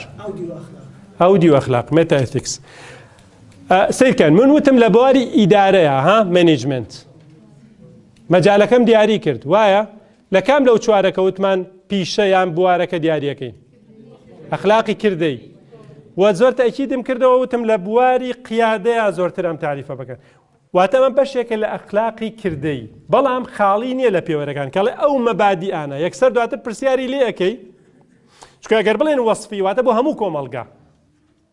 باشە، بۆ هەموو کۆمەڵگا کەوتمان بە ئەخلاقی بواری ئیداری ڕەنگە ئەوەی کە من نمونونەکەوتم لە ژینگەی جیاواز بابەتەکەی لێ تێکدابن. ژینگەی جیاوازی هەمان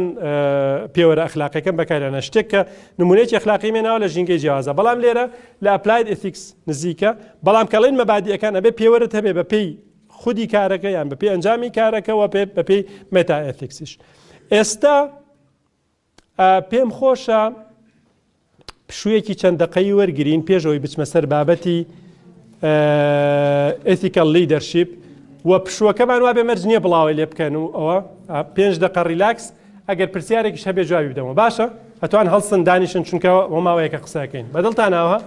بەس دوور مەکەونەوە، وتم 5 دقە باشە ئیسراحەتێکی ئاوها بکەن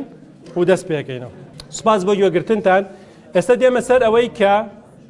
باسی ئەخلاقمان کرد، کەسی ئەخلاقمەند کێ؟ اینجا دوای دێمە سەر مۆدێلەکانی قیادە. ئەمە هەوڵە دەم زۆر بە خێرایی بەسەریاتی پەڕن، چونکە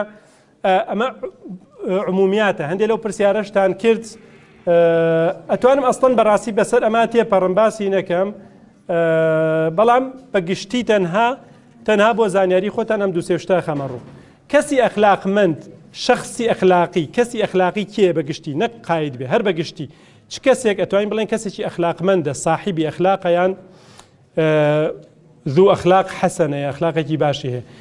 بۆ تێگەیشتن لەمە ئێمە بێ لە مرۆڤ تێبگەین زانایانی بواری یان هەندێک لە زانایانی بواری دەروون ناسی ئەڵێن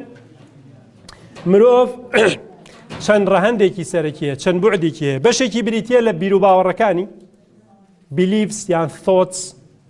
الأفكار والمعتقدات ئەمە بەشێکی ئینسانە بەشێکی ترمان بریتیە لە هەست و سۆز emotions المشاعر بەعەرەبی هەست و سۆز مەشاعر emotions یان feelings ئەمەش بەکارهێنرێت هەردووچیان بەشی سێمان بریتیە لە ڕەفتار السلوک یان behavior یان behaviors ئەڵێن هەموو مرۆڤێک بەشێکی بریتیە لەلایەنی عەقڵی و بیر و باوەڕەکانی معتەقەداتەکانی ئەفکارەکانی بەشێکی بریتیە لە emotions ئەحاسیس هەست و سۆز مەشاعر دڵ ویژدان باشە من لە زمانی دینیا پێڵێن دڵ لە زمانی ئەدەبیشا پێڵێن دڵ لە علمی نەفسا زۆرجار emotions بەکارێنن هەڵچوون و ئارامی و لایەنە دەرونیەکەی لایەنی دەرونی کەواتە عەقڵ دەرون سێمیش ڕەفتارە ڕەفتار السلوک دووشت دەگرێتەوە لە کوردیا کاڵێن ڕەفتار یعنی گفتار و کردار کاڵێن ڕەفتار یعنی السلوک السلوک قەول و عەمەل لە ئینگلیزیشا کاڵێن behavior یعنی speech لەگەڵ action دووشت دەگرێتەوە ڕەفتاری ئێمە سلوکی ئێمە قسەکانمان وە کردەوەکانیشمان لە خۆی ئەگرێتەوە بەم ئیعتیبارە کەسێک ئەخلاقیە ئەبێ بابەتی ئەخلاق پەیوەندی هەیە بە هەر سێکیانەوە هەندێک بیر و باوەڕەکانت لەبارەی خەڵکی ترەوە لەبارەی خۆتەوە لەبارەی هەست و سۆزەکانی خەڵکی ترەوە ئەنی معتەقەداتێکی هەندێکیان لە ڕووی ئەخلاقیەوە پەسەندن هەندێکیان ناپەسەندن هەست و سۆز و مەشاعیرەکانیش بە هەمان شێوە بەڵام ئەوەی کە دەرئەکەوێ بەشی زۆری ئێستش پرسێ کاک ئەحمەد وابزان پرسیارێکی لێکردم بەشی زۆری ئەخلاق پەیوەندی بە ڕەفتارەوە هەیە ئەوەی کە ئەبینرێت ئەوەی کە دەرئەکەوێت ئەوەی کە ئەو قسانەی کە من ئەیکەم ئەو کردەوانەی کە پێڵسم ڕەفتار سلوک یان بیهیڤێرەکان بابەتی ئەخلاق بە زۆری ئەکەوێتە ئەو بەشەوە هەر مرۆڤێک چەند پەیوەندیەکی هەیە ئامێ بگەمە کەسی ئەخلاقی وتمان ئەوەی کە بێ بۆ نمونە لانی کەم بە پێ و سلایدەی پێشوو ڕەفتاری پەسەندی هەبێت کردەوە قسەکانی پەسەند و مەقبول بن باشە پەیوەندیەکانی مرۆڤ هەر مرۆڤێک لانی کەم 4 پەیوەندی هەیە ڕەنگە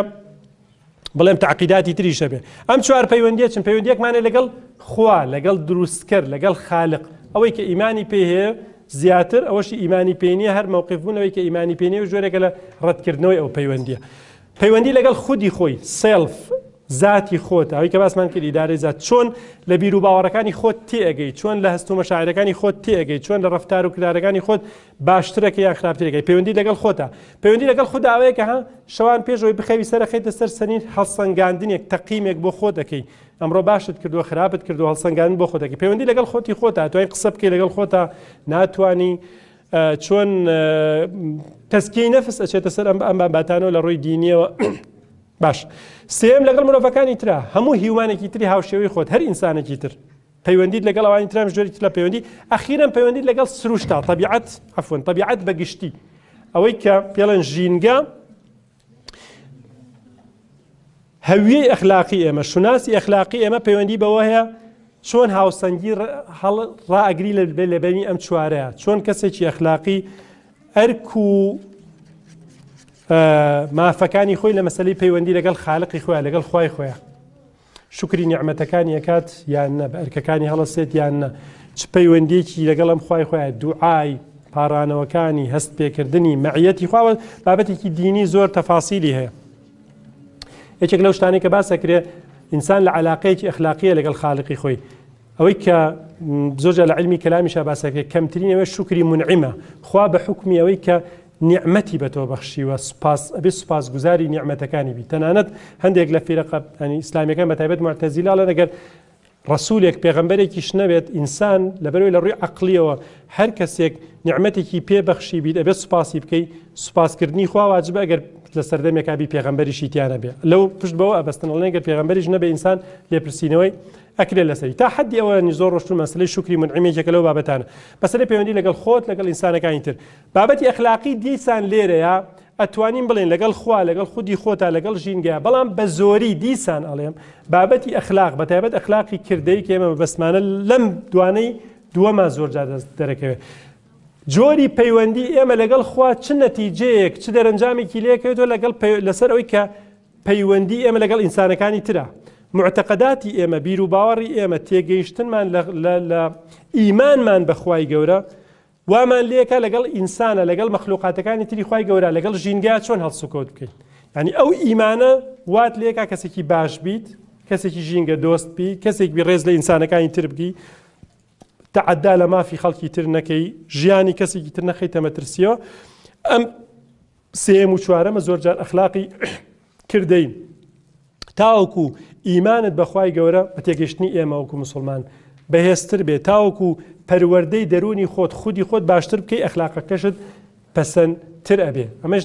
دەرگایەکی تر بۆ ئەوەی کێ ئەبێتە کەسێکی ئەخلاقمەند یا ئەخلاقی پەسەند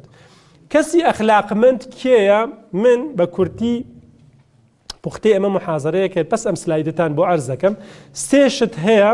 ئەمە تقریبا لە دۆرکایمەوە ئیشی لەسەر کراوە تا من ڕاستەوخۆ لە بیرمەندێکی ئێرانیە مستەفا مەلەکیان من لەوم وەرگرتووە بەڵام دواتر گەڕامەوە بووی لە ئینتەرنێت لە لای ئەمێل دۆرکایمەوە ئەم بابەتە هەیە تاوەکو تەتویر کراوە و ئەم تعبیرەی کە دای ئەڕژم کە لە مستەفا مەلەکیان وەرگرتووە ئەڵێ کەسی ئەخلاقمەند ئینسانی ئەخلاقمەند لانی کەم سێ مەرجی سەرەکیە سێ شەرتی هەیە یەکەمیان ئەوەیە کەسێک بێ دیسپلینی هەبێ من لە کوردیا وشەی بەندوبەستم بەکارهێناوە پێم وا بێ لە بەندوبەست یعنی قویودی هەبێ سنووری هەبێ زەوابتی هەبێ زەوابتی پێڵێن بە عەرەبی دیسپلین واتە ئینسانێک بێتر سنووری هەبێ شتێک ڕێسا و یاسا بزانێت توانین وا تعبیری لێ بکەین چیش پەسەند و ناپەسەند ینی سنوورێکی هەبێ تەقیداتی هەبێ زەوابتی هەبێ ئینسانێک نییە بڵێ هەرچی حەزم لێ بوو ئەیکەم هەرچیم پێخۆش بوو بە هەوەسان لە کوردی خۆمان شتێکی وایە ئێتەکەوتی بە هەوەس ئەڵێن تەواو بە چی لەگەڵاڵێ دوو ئەوان دۆستی ئەڵتوریزم لە عەرەبیە پێڵێن الغەیریە واتە حسابکردن بۆ ئەوانی تر بۆ خەڵکی تر ئەوان دۆستی ینی دۆستایەتی خۆتنە عەکسی ئەمە چیە بریتێ لە ئەنانیەت خودپەرستی حساب بۆ ئەوانی تر بکەی ئەڵتوریزم بە پێچەوانەی ئەنانیەت یان خۆپەرستیەوەیە واتە کەسی ئەخلاقمەند ئەوەی کە حساب بۆ مرۆڤەکانی تریشەکە و بێنە خەیاڵی خۆت کە پێشتر وتمان ئەوەی کەسەی کە پەیوەندی لەگەڵ ئینسانەکانی تر پەسەندە سێم ئۆتۆنۆمی خودفەرمانیان یان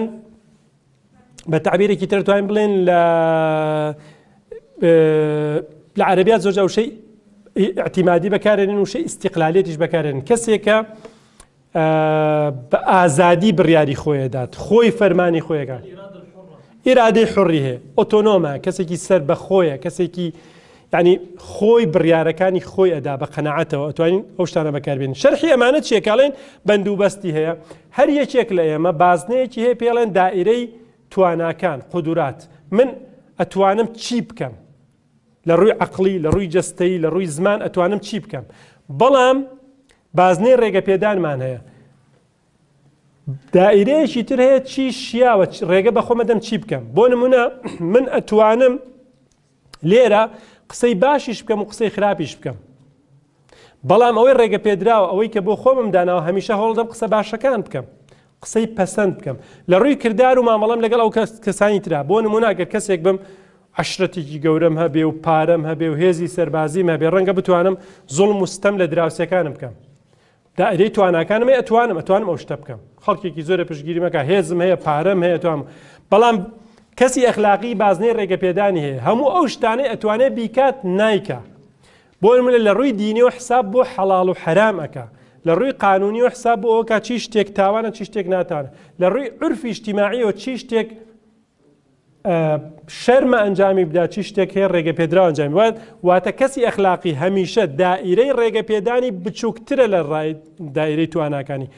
زۆر شت ئەتوانێ بەڵام زەوابت بە خۆی دانێ حەزی لە هەرچی بوو نایکات تەنها ئەو شتانە ئەکات کە بە ڕێسای خۆی ئەخلاق ئەمەیە کەڵێ یەکێک ئەدەبی وەرگرتووە پەروەردەی وەرگرتووە تەزکی وەرگرتووە هەموو ئەمانەیە ئەخلاق بابەتی ئەخلاق تۆ هەمیشە بازنەی ڕێگە پێدراوەکان کەمترە نەک هەرچی توانی بیکەیت ئەوان دۆستی چییە؟ مرۆڤەکانی تر وەکو ئامانج سیر بکەین نەک وەکو ئامراز یعنی هەموو مرۆڤێک ڕێز لێگیراوە ئەمە ڕێسایەکە لە کانتەوە وەرگیراوە ئینسانەکانی تریش وەکو تۆ وەکو ئامانج نەک وەکو وەسیلەیەک بەکاریان بینی بۆی بگەی بە ئامانجەکانی خەڵک بکەی بە وەسیلە ئەمە لە سۆرانێ شتێکمانە بیکەی بە ئەڵێ بیکەی بەردەباز یعنی ها تۆ لە چەمێکە تێ بپەڕیتەوە هەندێک بەردانت پێخیتە سەر بەردەکان ئینسانەکانی ترمەکە بە بەردی پەڕینەوە چکۆوان شۆکو تۆ ئینسانن یان ئینسانێک بەکارێنی بۆ ئەوەی زەرری لێدی لە پێناوی قازانجی خۆتە ئینسانەکەی بە ئەڵێ لە حسابی قازانج و زیانە بێ ئینسانەکانی تریشت لەبیر بێ بە تایبەت لێرە کە بابەتی قیادەی ئەخلاقی دواتر باسەکەم یەکێک لە بابەتەکانی ئەوەیە کە حسابی بەرژەوەندی گشتی بکات نەک بەرژەوەندی شخصی خۆی سێمیشان لە مەسلەی خود فەرمانیە ئەوەیە کە ئەو شتەی کە ئەخلاقیە خۆی باوەڕی پێی هەبێ نەک لەبەر چاوی خەڵک نەک لەبەر پابندبوونێکی دەرەکی مەسەن ئەگەر خەڵکی لێ بوو من ئەم ئیشاکەم بەس ئەگەر خەڵکی لێ نەبوو ئەیتر حڕم گوێ نادەمێ یعنی شتەکە ببێتە بابەتێکی قەناعەتی خۆت ئەگەر کەس هەبوو یا کەس نەبوو ئەگەر خەڵک رازی بوو یا رازی نەبوو ئەو شتەی کە تۆ بەڕاستی ئەزانی ئەنجامی بدەیت مەسەلەن لە ڕووی دینیە ئەو شتەی کە حرامە ئەگەر خەڵکی لێ بوو یا خەڵکی لێ نەبوو هەر حرامە تۆ مەفروزە مادەم ئیمانت هەیە بەمە حرامەی تر ئەنجامی نەدەیت نەک ئەوەی کە گەر لەبەر چاوی خەڵکەواتە لەبەر خوا نەتکردووە لەبەر حرام نەتکردووە لەبەر خەڵک کردووە ینی ئەو ئەم بابەت ئەخلاقی بەتایبەت لای کانت ئەم بابەت زۆر هیناڵێ هەر نابێت لەبەر نەتیجە و پاداش توشتیش بیکەین هەر بێت لەبەر خودی بابەتی ئەخلاقی بیکەین بەڵام لە ڕووی دینیەوە ئێمە باوەڕمان بۆ شتانەیە کە ئەو شتەی کە ئیمانت پێ هەیە قەناعەتت پێ هەیە بێ ملتەزمی بە قەناعەتەکەی خۆت ئێستا ئەچم بۆ سلایدێکی زۆر گرنگ بەڕای خۆم و بەشێک لەو مۆزوعانەی کە وتمان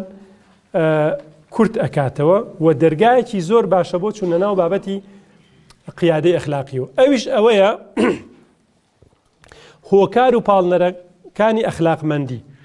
کەسێک بۆچی کەسێکی ئەخلاقی بێ من بۆچی ئەخلاقمەندم چی وام لێیەکە پابند بم بە ئەخلاقەوە هەر کەسێک لە ئێوە پاڵنەرەکان چین دەوافع چییە چی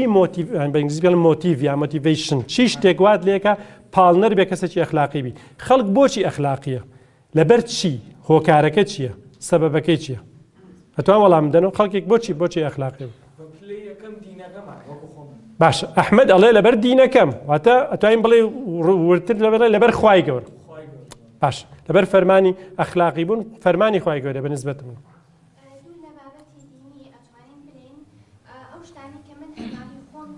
موجودێکی تر پێبەخشیوم بە دەلیلی ئەوەی ئەگەری خۆم وایە خۆی باشترە بە خۆمە بەخشی بۆیە منیش ناچارە مامەڵەیەکی ئەخلاقی بکەم لە بەرامبەری مەسەلەن هەر ڕەبتێکەکەیتەوە بە خوای گەورەوە یان بە شتێکی تر بە شتێکی لە بابەتی ئەخلاقی وەکو مرۆڤ دەتوانیت بیر لەوە بکەیتەوە مەسەن چێ پێی بەخشیویت ئەگەر بڵێم سەرچاوەیە ئەخلاقیە یعنی بیر لەوە بکەیتە ئەو شتانی کە هەمە خۆم نییە ئەگەری خۆم وایە شتێکی باشترە باشە هی خۆت نییە هی کێیە باش ئەگەر لە دەروی دینەکە بیر بکەینەوە کەسێک شتێکمان بۆ دروستەکە و پێمانە باشە لە بەرامبەرەوە ئەخلاقیە نەنجام بەڵام لەو شتەوە دەست خۆمان بۆ شتێ باشترە ئێستا تێگەشتن دەست خۆش کەواتەویش ئەکرێت ینی وەکو جۆرێک لە سوپاسگوزاری و پێزانی یەکی قسەی نەکردوێ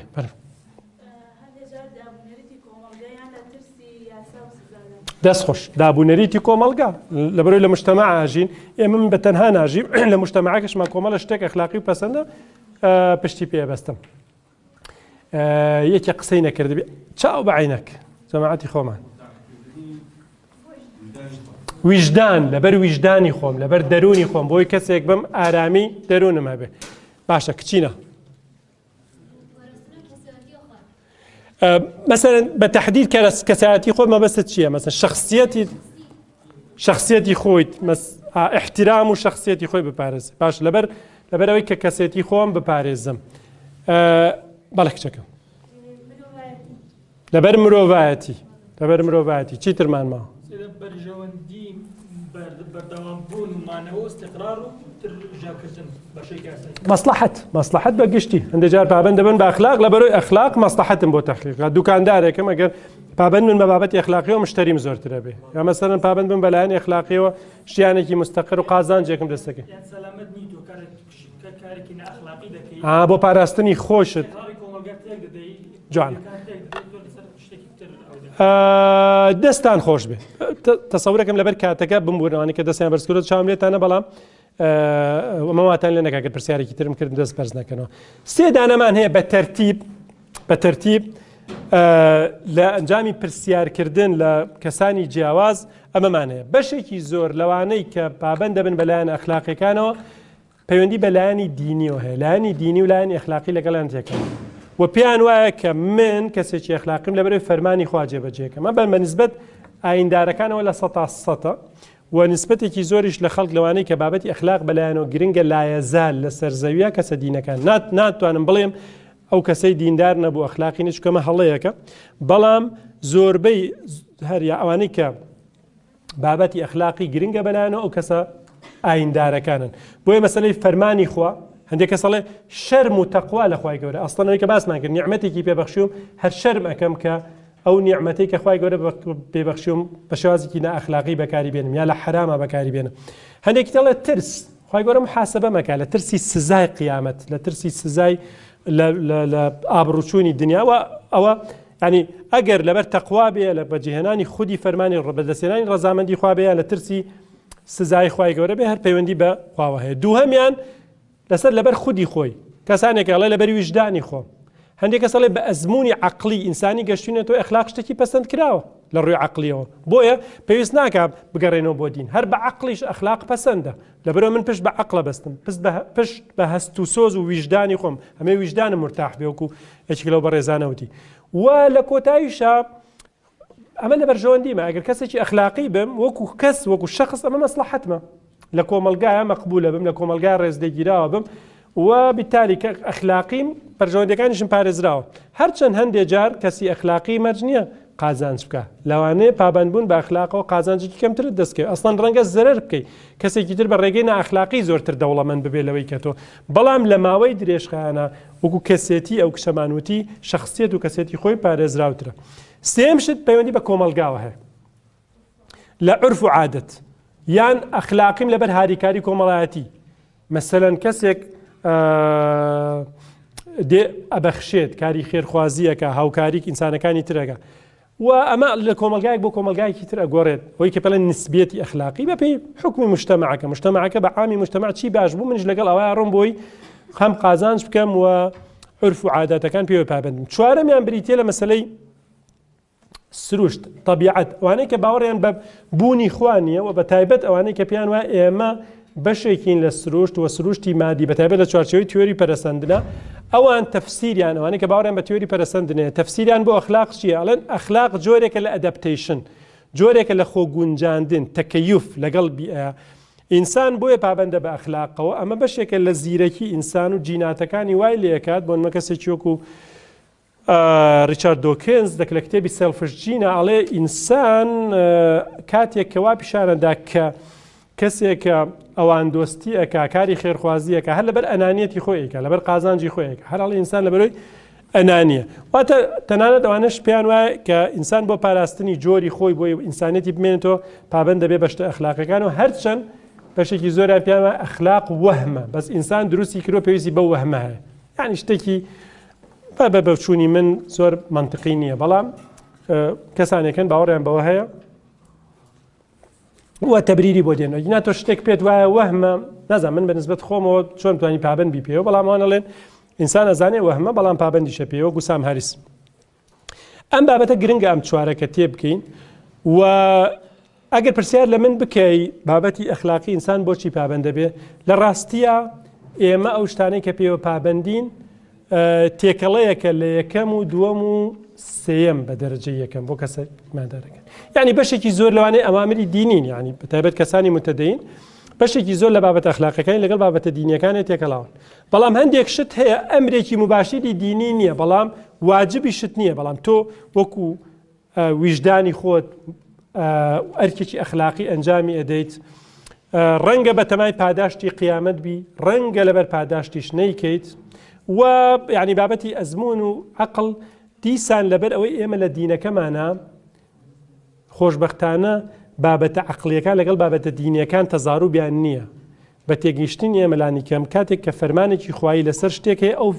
ئەو فەرمانە ئەو ئەمرەی خوا لە مەسلحەتی ئینسانیشە و لەگەڵ عەقڵیشمان نەگونجاوە بۆیە تووشی ئەو مشکلە نابین بڵێن خوا فەرمانی کردووە بە شتێک بەڵام لەگەڵ عەقڵمان ناگونجێت چاوم داخەم و بیکەم لەبەر فەرمانی خوا فەرمانەکانی خوا لەبەر تەحقیقی مەسلحەتی مرۆڤەوە بابەتێکی گرنگە لە دینی ئیسلامە گرنگی پێدراوە بابەتی مەقاصد و مەصالح و ئەوانەی تر و مەسەلەی کۆمەڵگاش کە تۆ شتێک لە ڕووی کۆ عرف و عادەتەوە خەڵک لەسەری ڕاهاتووە بەتایبەت عرفی دروست بە سەرچاوەیەکیش دانرێت هەندێک جار لە مەسەلەی ئەحکامی فقهی و لە فتوایە مراعات ئەکرێ لە حکمەکانی شاکرێت ئێستا هەنگاوێک ئەچمە پێشەوە بۆ ئەم بابەتە لە کۆتایەکە مەفروض بووم ساعت 9 تەواو بم بەڵام ساعت 9 تازە گەشتومەتە قیادەی ئەخلاقی ئێستا دێمە سەر ئەم مقدماتانە هەمووی بەکارێن مامۆستا میهرەبان کاتمان ماوە زۆر کەم یعنی چەند مەسەڵەن نەماوە باشە کورە ئەو پرسیارە بەستەوە نیە بەگوێیەکەم هەر بووی پێ بکەنێ و دڵی پێخۆش بێ باشە دێمە سەر بابەتی سەرکردایەتی ئەخلاقی ئەم مقدماتانەم هەمووی بۆی باسکردبووی ئەم مۆدێلانەتان پێ بڵێن و ئەکرا من ئەم مقدماتانە هیچی باس ناکەم یەکسەر باسی ئەم مۆدێلانە بکەم بەڵام بابەتێکە بووە سەطح بەو ئاسمانەوە نەچوونە قوڵاوی ئەم مقدماتانێ بۆچێ بۆی ئالە مۆدێلانە تێبکەین و لە جاتی مۆدێلێک پێنجم بۆ هێناون وتۆش تۆ بە ویژدانی خۆت بیر بکەرەوە هەر کاتێوت کات نەماوە ئێمە چارێکی تر حسێ بکەین دوایەوە سەرکردایەتی ئەخلاقی وەکوتە من 5 مۆدێڵم بۆ ئامادەکردوون ئەم مۆدێلانەی هەر یەکەی بە ئەزمون و دیراسات هاتوون یەکێک بەحسی کردووە لەسەر کۆمەڵە گەشتە دەڵێ ئەمانە قیادەی ئەخلاقی مراعاتی ئەمانەکە یەکێکی تر بەحس و کتێبێکی کردو بەڵام کەسانی فیگەرم بۆ هێناون یعنی ئەو کەسانی لە مەجالەکەی خۆیانە ناسراون عالەمیەن ئیسلامیەن و شتێکم بۆ نێناون کە لە ئەنجامی بەحس و دیراسە و کتێبەوە نەکرابی باشە یەکەمیان جۆن ماکسوێڵمان هەیە لە مەسەلەی قیادەیە ناوێکی مەشهور عالەمیەن و کتێبەکانی هێشتا لە بێستسێلەرەکانە لە زۆرترین فرۆشتەکانە جۆن ماکسوێڵ هەر کەس گرنگی بەم بابەتە ئەزانێ 5 ئاستی سەرکردایەتیکردنی هەیە قیادەی هەیە بەڕای من ئاستی پێنجەمیان کەیسە بۆتان عەرزەکە بەتوانین پێ بڵێن قیادەی ئەخلاقیە ئەویان خوێندنەوەی خۆمە ئەو نەیوتوە قیادەی ئەخلاقی دووەمیان ستیڤن کۆڤی ئەمیش یەکێکە لەوانەی کە لەسەر مۆدێلەکانی بەڕێوەبردن ئیدارە قسەی کرۆ 4 مۆدێل عەرزەکە بە تێگەیشتنی من مۆدێلی چۆرەمیان مۆدێلی ئەخلاقیە کە ئێستا عەرزەکەم قیادەی ئەخلاقیە سێ پێراسی دکتۆر تارق سوێدان وەکو کەسێکی ئیسلامی و کەسێکی متەخەسیسیش لەم بوارەیە گرنگە بۆ ئێمە کەسێکی وای تیابێت لە ڕووی بابەتە دینیەکان شارەزابێ بابەتە ئیسلامیەکان شارەزابێ وەکو کەسێکی خەبیریش پێمان بڵێ قیادەی ئەخلاقی لە ڕوانگەی ئیسلامی و لە ڕوانگەی ئەزمون و خوێندنی خۆی چییە چوارەم کەسێک دێنم کەمتر ناسراوە بیل گریس بەڵام خاوەنی مۆدێلێکی سەرکردایەتیکردنە سنتەرێکی تایبەتی هەیە بە بابەتی قیادەی ئەخلاقی زۆر نەناسراوەکوان بەڵام بەڕای من لە بابەتەکەی خۆیان لە جۆن ماکسوێڵ و ستیڤن کەفی گرنگترە چونکە ئیشی بە تەحدید لەسەر قیادەی ئەخلاقیە بۆی مۆدێلەکەیەوە دێنم پێنجەمیشان مۆدێلی جۆن ئەدیەر دێنم جۆن ئەدیەر کە کتێبێکی هەیە بە ناوی قیادەی محەممەد درودی خوای لەسەر بێت وڵێ محەممەد چونکە بەڵگەیەکم نەدۆزیوە لەسەرەوەی کە مسلمان بوو بێ بەڵام ژیاننامەی پێغەمبەر درودی خوای لەسەر بێ دیراسە کردووە وەکو سەرکردەیەکی ئەخلاقی مۆدێلەکانم ئەمەیە بەڕێزان یەکەمیان جۆن ماکسوێڵ ئەم کتێبەی زۆر مەشهورە خۆشبەختانە دەستەکەوێت لە ئینتەرنێت تەرجەمە کراوە بە کوردیش پێم وابێ ئەڵێن هەیە بەڵام من نەمبینیوە 5 مستەوای هەیە ئەمەی کە دامناوەها every leader لە خوارەوە سایتە ئەوە پیجە دیزایانی جوانی تایە بۆ مەسلەی قیادەی ئیسفادەی لێکن بۆ یەک کەتم نەکرد بۆ پاراستنی ئەوەی کە ئەو دیزاینە لەو سایتە وەرم گرتووە و ئەتوان بەکاری بێنشتی زۆر باشیتیا لەسەر مەسلەی قیادە و بابەتی ئیدارە و مۆزوعەکانی تریش کە گرنگن جۆن ماکسوێڵ طبعا لە ئەوانەی کە ئینگلیزیتان باشە لە یوتیوب ڤیدیۆشتی زۆرە و زمانیشی سادەیە بۆ تێگەیشتن قورس نییە کە زمانی ئینگلیزیەکەش زۆر باش نەبێ لی تێەکەی ئەڵێ 5 ئاستمان هەیە بۆ مستەوایەتی قیادە یەکەمیان پۆستە ئەو کەسەی کە مەنسەبێکی هەیە ینی ئەمە سادەترینیانە قیادەکەی ڕبتە بە پۆستەکەەوە پۆستەکەی لە دەست بە قیادەکەی نامێنێ. دووەمیان پەیوەندیە ئەو کەسانەی کە عیلاقەیەکی باشیان لەگەڵ خەڵکایە قیادەکان اعتیماد دەکاتە سەر ئەوەی کە خەڵک شوێنێکەون لەبەر ئەوەی کە مضطرون لاتباعیکە ینی پەیوەندیەکان و ئاخوازیەکەوا بن. سێمیان لەبەر بەرهەم لەبەر ئینتاجیەت کەسێک کار لەگەڵ تۆکات تۆ بە قاید ئەزانێ لەبەرەوەی بەرهەمێکی لە دەستکەوێ لەبەرەوەی لەم مؤسسەیەک هەڵە بژێرە یەکیشتر هەڵ نابژێرە لەبەرەوەی ڕبح و قازانج و بەرهەمێکی باشتری دەسەکەوێت. چوارەمیان بۆیە بە قیادەی تۆ ڕازیە کەسێک بە قاید ئەزانیت لەبەرەوەی کە کاریگەری تەسیری لەسەر بێ و لێرە ئەبێتەوەی کە تا چۆن تەسیر و کاریگەری لە ژیانی خەڵکە زۆرتر ببێن قاید ئەوە کەسانی کە پرسیاریان لێکردم چیە قایدە تا کاریگەری و تەسیر لەسەر ژیانی خەڵک زۆرتر بێ کەسێکی قایدترە. پێنجەمیان کە بەلای منەوە بریتە لە قیادێکی ئەخلاقی ئەوەیە پشت ئەو بناوینەوە زەعامەت یعنی زیاد لە قیادەت. زەعامەت لێرە بەمانە ئەوەی کە سەرکردەی ئەخلاقی واتە اعتیماد دەکاتە سەر ریسپێکت ڕێزگرتن ڕێز کەسێک لەگەڵ تۆ کارەکە تۆ بە قاید دەزای لەبەرەوە ڕێزی لێگری. ڕێز شتێکی معنەویە شتێکی ئینسانیە. چه ئاەتێکی لەبەرە کە باسی ئەوە کە پێغەمبەر درودی خوای لەسەر بێ پەیوەندی لەگەڵ یارانە لەگەڵ ئەسحابا چۆنە ئاەت ئەو تاو حەدیثمان هەیە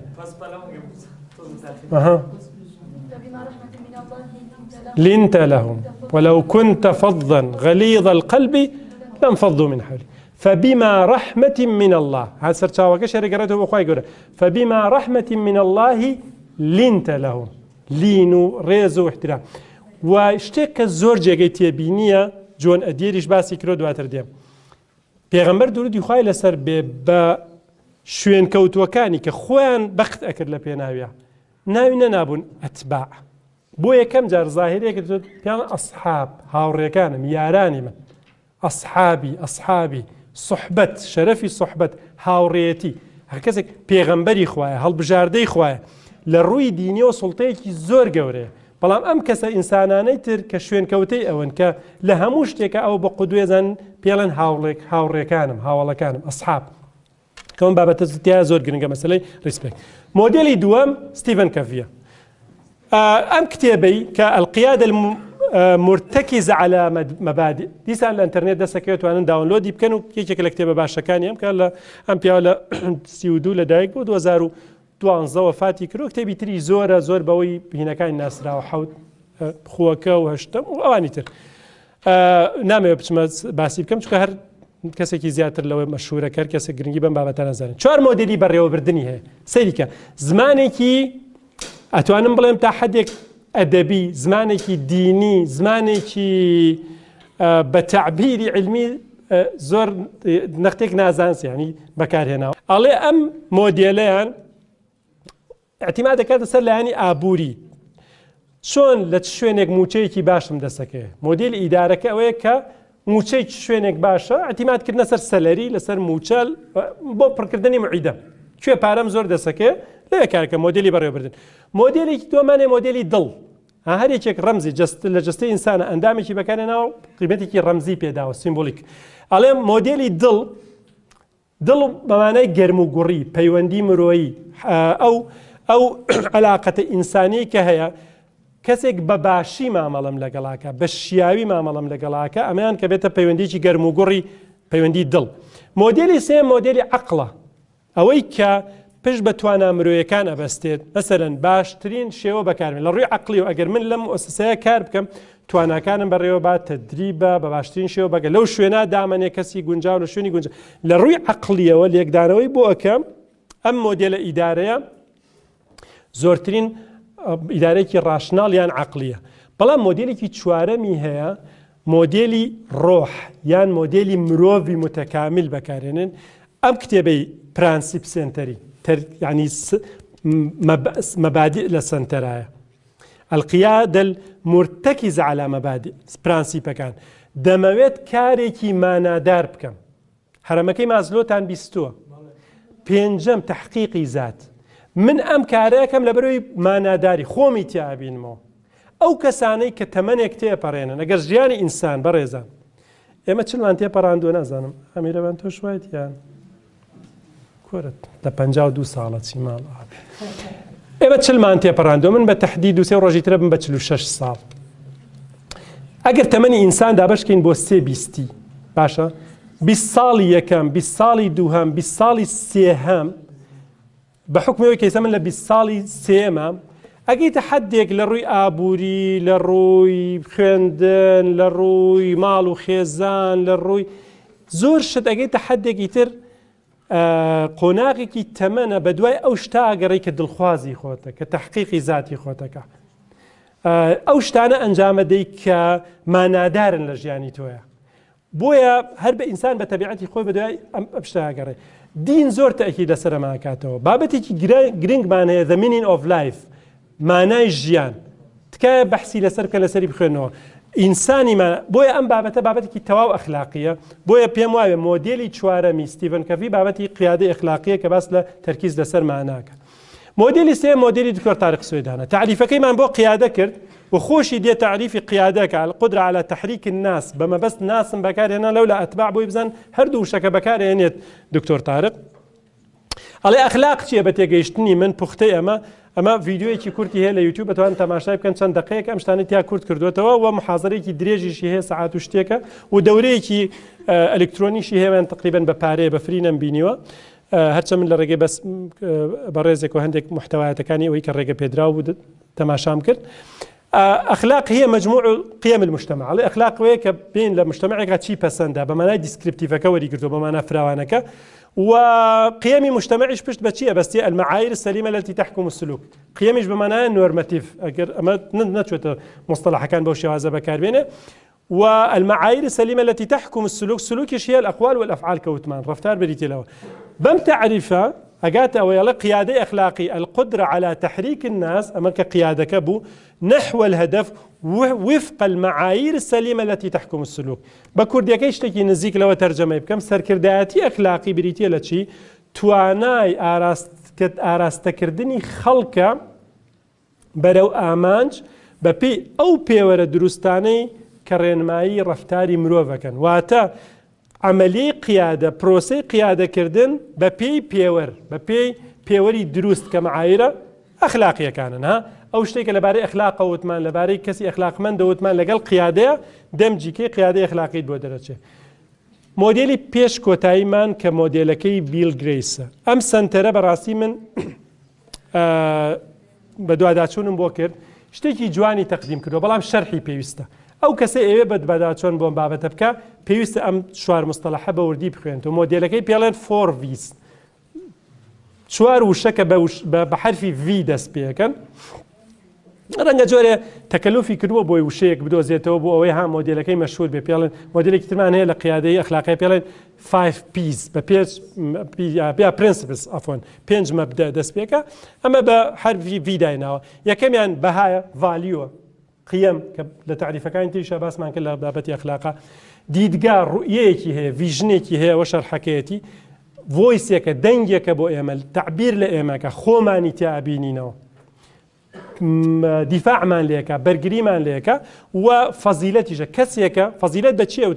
كسي فاضل اخلاقيا يعني اشتكبوت ملكتي التزامي بيوندي بكسك خوي وفضيلتي اخلاقيه وي كيتر ام كسبوبه عفوا لا أستي شخصية سنتركشي بويك كي بقدر دواتر من سلايداتان بتأكيد بونيرم the Center for Ethical Leadership ك أو هنا أو لاكيشي لنا وبازنك رمزك ك فيرشوي كلو بأساس وسيانك تريشي بدورة شرحي خوي هادي صار من ليرة بحقي خوي دكم آخر شت كجرينجا بلا موبيل مكوتايق سكاني بينم نمونك أدير هركس أم كتابين خويندوتو بواجبي أم بابتي بزانيت أم كتابة بخوينتو أم كتابة بإنجليزي وبعربي الانترنت هيا أو The Leadership of Muhammad صلى الله عليه وسلم جون أدير ليوتيوب بدوها بقري دستكيشتي هي محاضراتي هي مقابليتي هي ليك لكنال عربي ما بكنال عربية أجر غلط نبم نجز عربية لا عربية كنال مقابليتي هي زۆر دوور و درێژ نییە لەسەر کتێبەکە باسیەکە ئەمە مفرەدەکانی کتێبەکەیە کتێبەکە تقریبا لە سیرەیە بەڵام بە ئوسلوبێک کەسێک کە مهتەمە بە بابەتی قیادە ئەم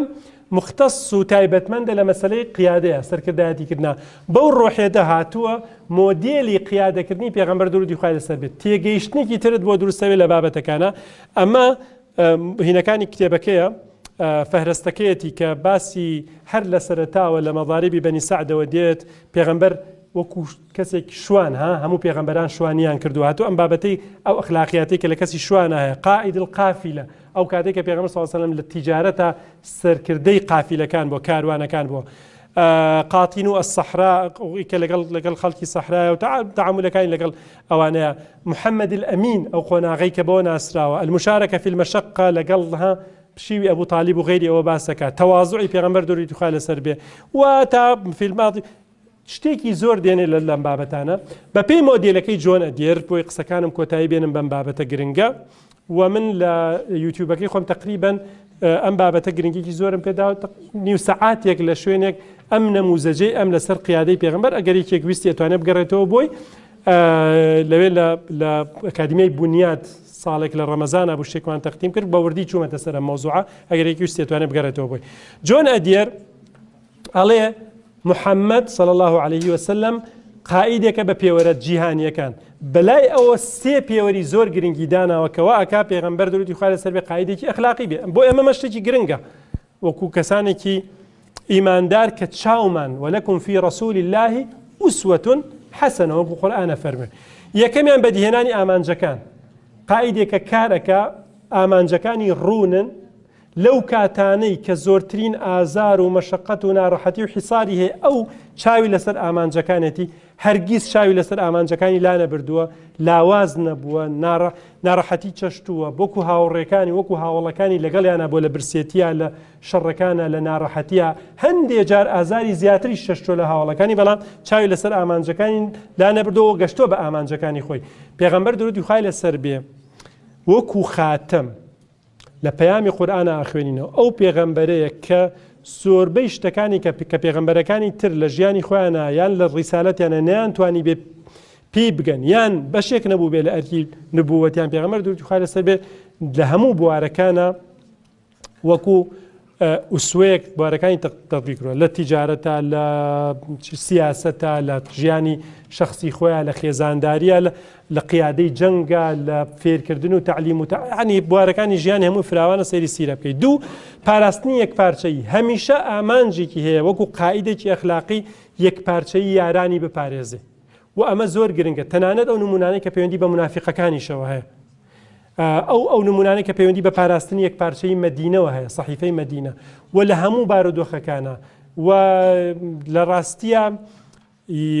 دووبەرەکی مسلمانەکان بە زۆری نەک بە زۆری هەر لە دوای وەفاتی پێغەمبەر درودی خوای لەسەر بێ لە ڕاستیە سەری هەڵدا بەڵام ئەو یەکپارچەیە شتێکی زۆر گرنگە وەکو نمونەی مۆدێلی قائیدێک کە میشە لە پێشچاوی گرتووە سێمیش ناسینی هاوڵان لە نزیکەوە نمونە زۆر دێنێتەوە لەوەی کە پێغەمبەر درودی خوای لەسەر بێ هەر سەحابیەک هەر هاوڵێک هەستی کردووە پێغەمبەر پەیوەندێکی تایبەت گرنگی پێدانێکی تایبەتیە ئاخر جێیشێک بەڕێیەکەوێ بۆ شەڕ گەنجێک پێغەمبەر درودی خوای لەسەر بێ ڕاگرێ لەسەر شتێک بە دیاریەوە ناڵێمە لە کاتی شەڕاین و بابەتکەی وەختیەوە گرنگی پێداد و تەفاسیل گرنگیدان بەو ژیانی هاوڵان بۆ پێداویستیەکانیان کاڵێمە سیفەتی قائیدێکی ئەخلاقیە کە لە نزیکەوە هەموو هاوڵەکانی ئەناسێ و دابینکردنی پێداویستیەکانیشیان بەیعەتی جیاوازی وەرگرتووە لەسەر لەلێیان لەسەر بابەتی جیاواز و ئەمە ئەتوانن ینی نمونەیەکی باش بێ بۆ ئەوەی کە سوودی لێوەرگرن لە سلایدەکانە شتێکی ترم بۆ کردوون کە سەرچاوەکانە ئەتوانن ئەوەش سوودی لێوەربگرن ئینشاءالله ئەمە تعبیرێکە لە کتێبەکە ئەمەش پێنج مۆدێلەکەیە من لەبەرەوەی کاتم بە هەموو پێوەرێک تقریبەن یعنی پێش ئەوەی ئیزنم بن و لە قاعەکە بکەنە دەرەوە بە قسەکانم کۆتایی پێوێنم مامۆستا میهرەبان من تەواو بووم بەڵام ئەگەر ئەوان پرسیاریان هەبێ ئەوە مەسئولێتی من نییە چونکە لە کاتی بابەتەکەیە پرسیار و جوابیان کورد ئەگەر هەر حەز بن قسە بکەن ئەوە ئیترەکەوێتە دەستۆ مەجالیان ئەدەی قسە بکەن یان نە من زۆر نابێ قسە بکەم هەموو تقریبا 2 ساعتە لێرە یعنی زۆر نییە من پێشەوەی مامۆستا قسە بکە زۆر زۆر زۆر زۆر سوپاسی گوێگرتنتانەکەم و ڕاستی سوپاس بۆ خۆتان. دوای 2 سەعات بەڕاستی من لەسەر ئەو کورسی ڕقە دانیشتمە نازانم وەزعم چۆنەوە، بەڵام زۆر زۆر سوپاس بۆ سەبرتان بۆ تەحملتان. ئیتر بڵێ میوانی هین میوانی ڕەزا قورس ئەو شتانەشی تایە. دووبارە سوپاس.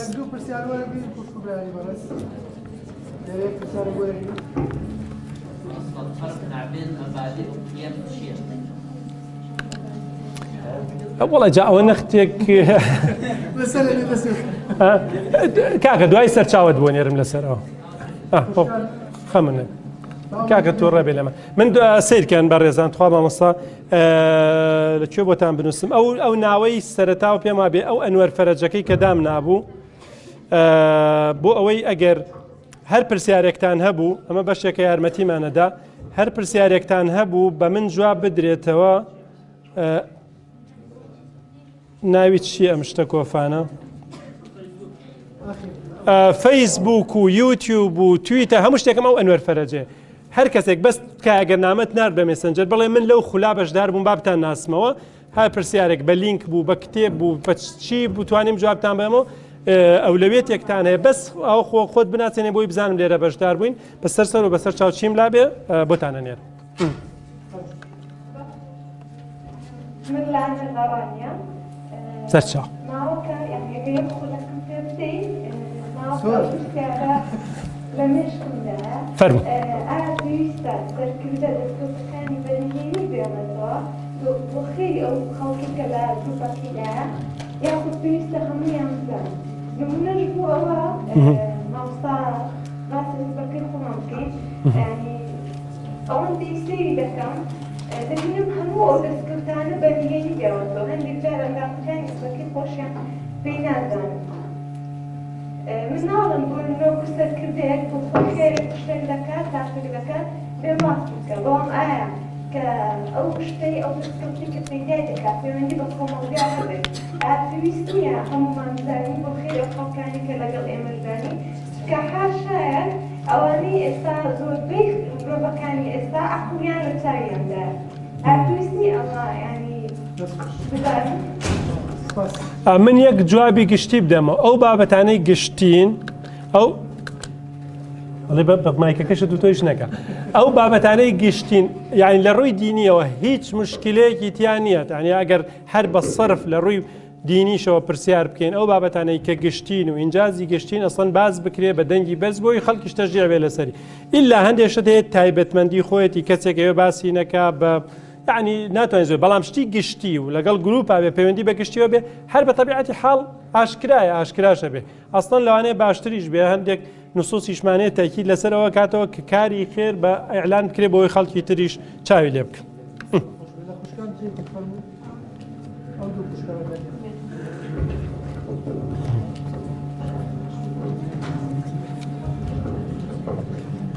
سەرتا بەلایەن خوا زۆر سپاس بۆ مامۆستا بەڕاستی ئەم قسایەکەم لەسرم ئەکەوێ بەڵام پێم ئێڵێن ئەم بابەتم لە زانکۆ خوێندووە بەڵام بەهاڵە ئێستا تێگەشتم کە ئەم بابەتم بەهاڵە خوێندووە لە زانکۆیە زۆر سپاس مامۆستاکەم کە بە تەواوەتی خۆی ڕووکردنەوە پرسیارێکی دیکەشم هەیەبوو یعنی لە سڵایدی سەرەتا بەسی ئاراستەکردنی شوێنکەوتوانت کرد باشە کەسێکی سەرکەوتوو کە ئامانجێکی هەیە ئامانجەکەشە گەشتنی هەموو ئەو کەسانەی کە شوێنی ئەکەون بە ئامانج سەرەکیەکە باشە ئێمە ینی ئەو کەسی کە سەرکردەیە چۆن بتوانێت قەناعەت بە شوێنکەوتوەکانی بکات کە بزانێت ئەوەی ئەوان ئەیانەوێ ئەو ئەکات ینی ئەبات بۆ ئامانجەی کە شوێنکەوتوەکان ئەیانەوێت دەست خۆش ئەوە بە دەقیقی یەکێکە لەو پرسیارانەی کەوتم قیادە بەڕاهێنانە جۆرەکانی قیادە چۆن مامەڵە لەگەڵ ئەتباعەکەی دکتۆر تارق سوێدان محازەرەیەکی تەفسیلی هەیە پێم وابێ لە یوتیوبیش هەیە تەصنیفی ئەتباعەکانەکە هەرێکی چۆن مامەڵەی لەگەڵاکەی چۆن کاریگەری دروستەکەی بینێکینە پاکێجێکی تەواوە لە مەسەلەی لیدەرشیپە ئەگەر بە نامەیەک بیرم خەیتەوە ڕەنگە بتوانم سەرچاوەشت بۆ بنێرم لەسەرەوە بەسەرچ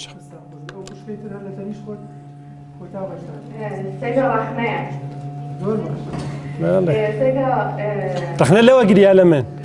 أي خواجة عندها فرمو صومالي وإنجليزي وعربي بەزی دەستێک بۆ دینیشی کردنەوە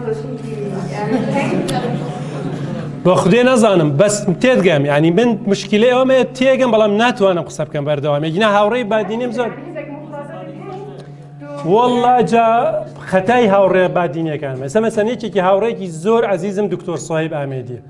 هەموو جارێکات من بە سۆرانی قسەکە ئەی من چی بکەم فێر نام دکتۆرە کوردستانمانە ئامێدی هەردێن بە سۆرانی قسەکەن فێر بوون بە قایرەڵەن قایرە وەنە باش فێری سلێمانی بوون هاوڕێی دەشێت تەمەڵی خۆمی دیاوێ بەسەر چاو ئەگەر فێر ببم زۆر باشترە فەزڵە ینی و ڕەخنەکەش سەرسرم کچی من بەسەر چاو هەوڵە دەم شتێک فێر ببم باش تا سەر چاو ئەوە وعدێکی زیایی کرد زۆر زۆر سپاسان دەکەین بەلایەوە سپاسی جەنابی دکتۆری شەکین بەڕاستی بابەتەکەیان بەهێز بوو ئینشاڵڵا سوودێکی باش دەرمەژیترێت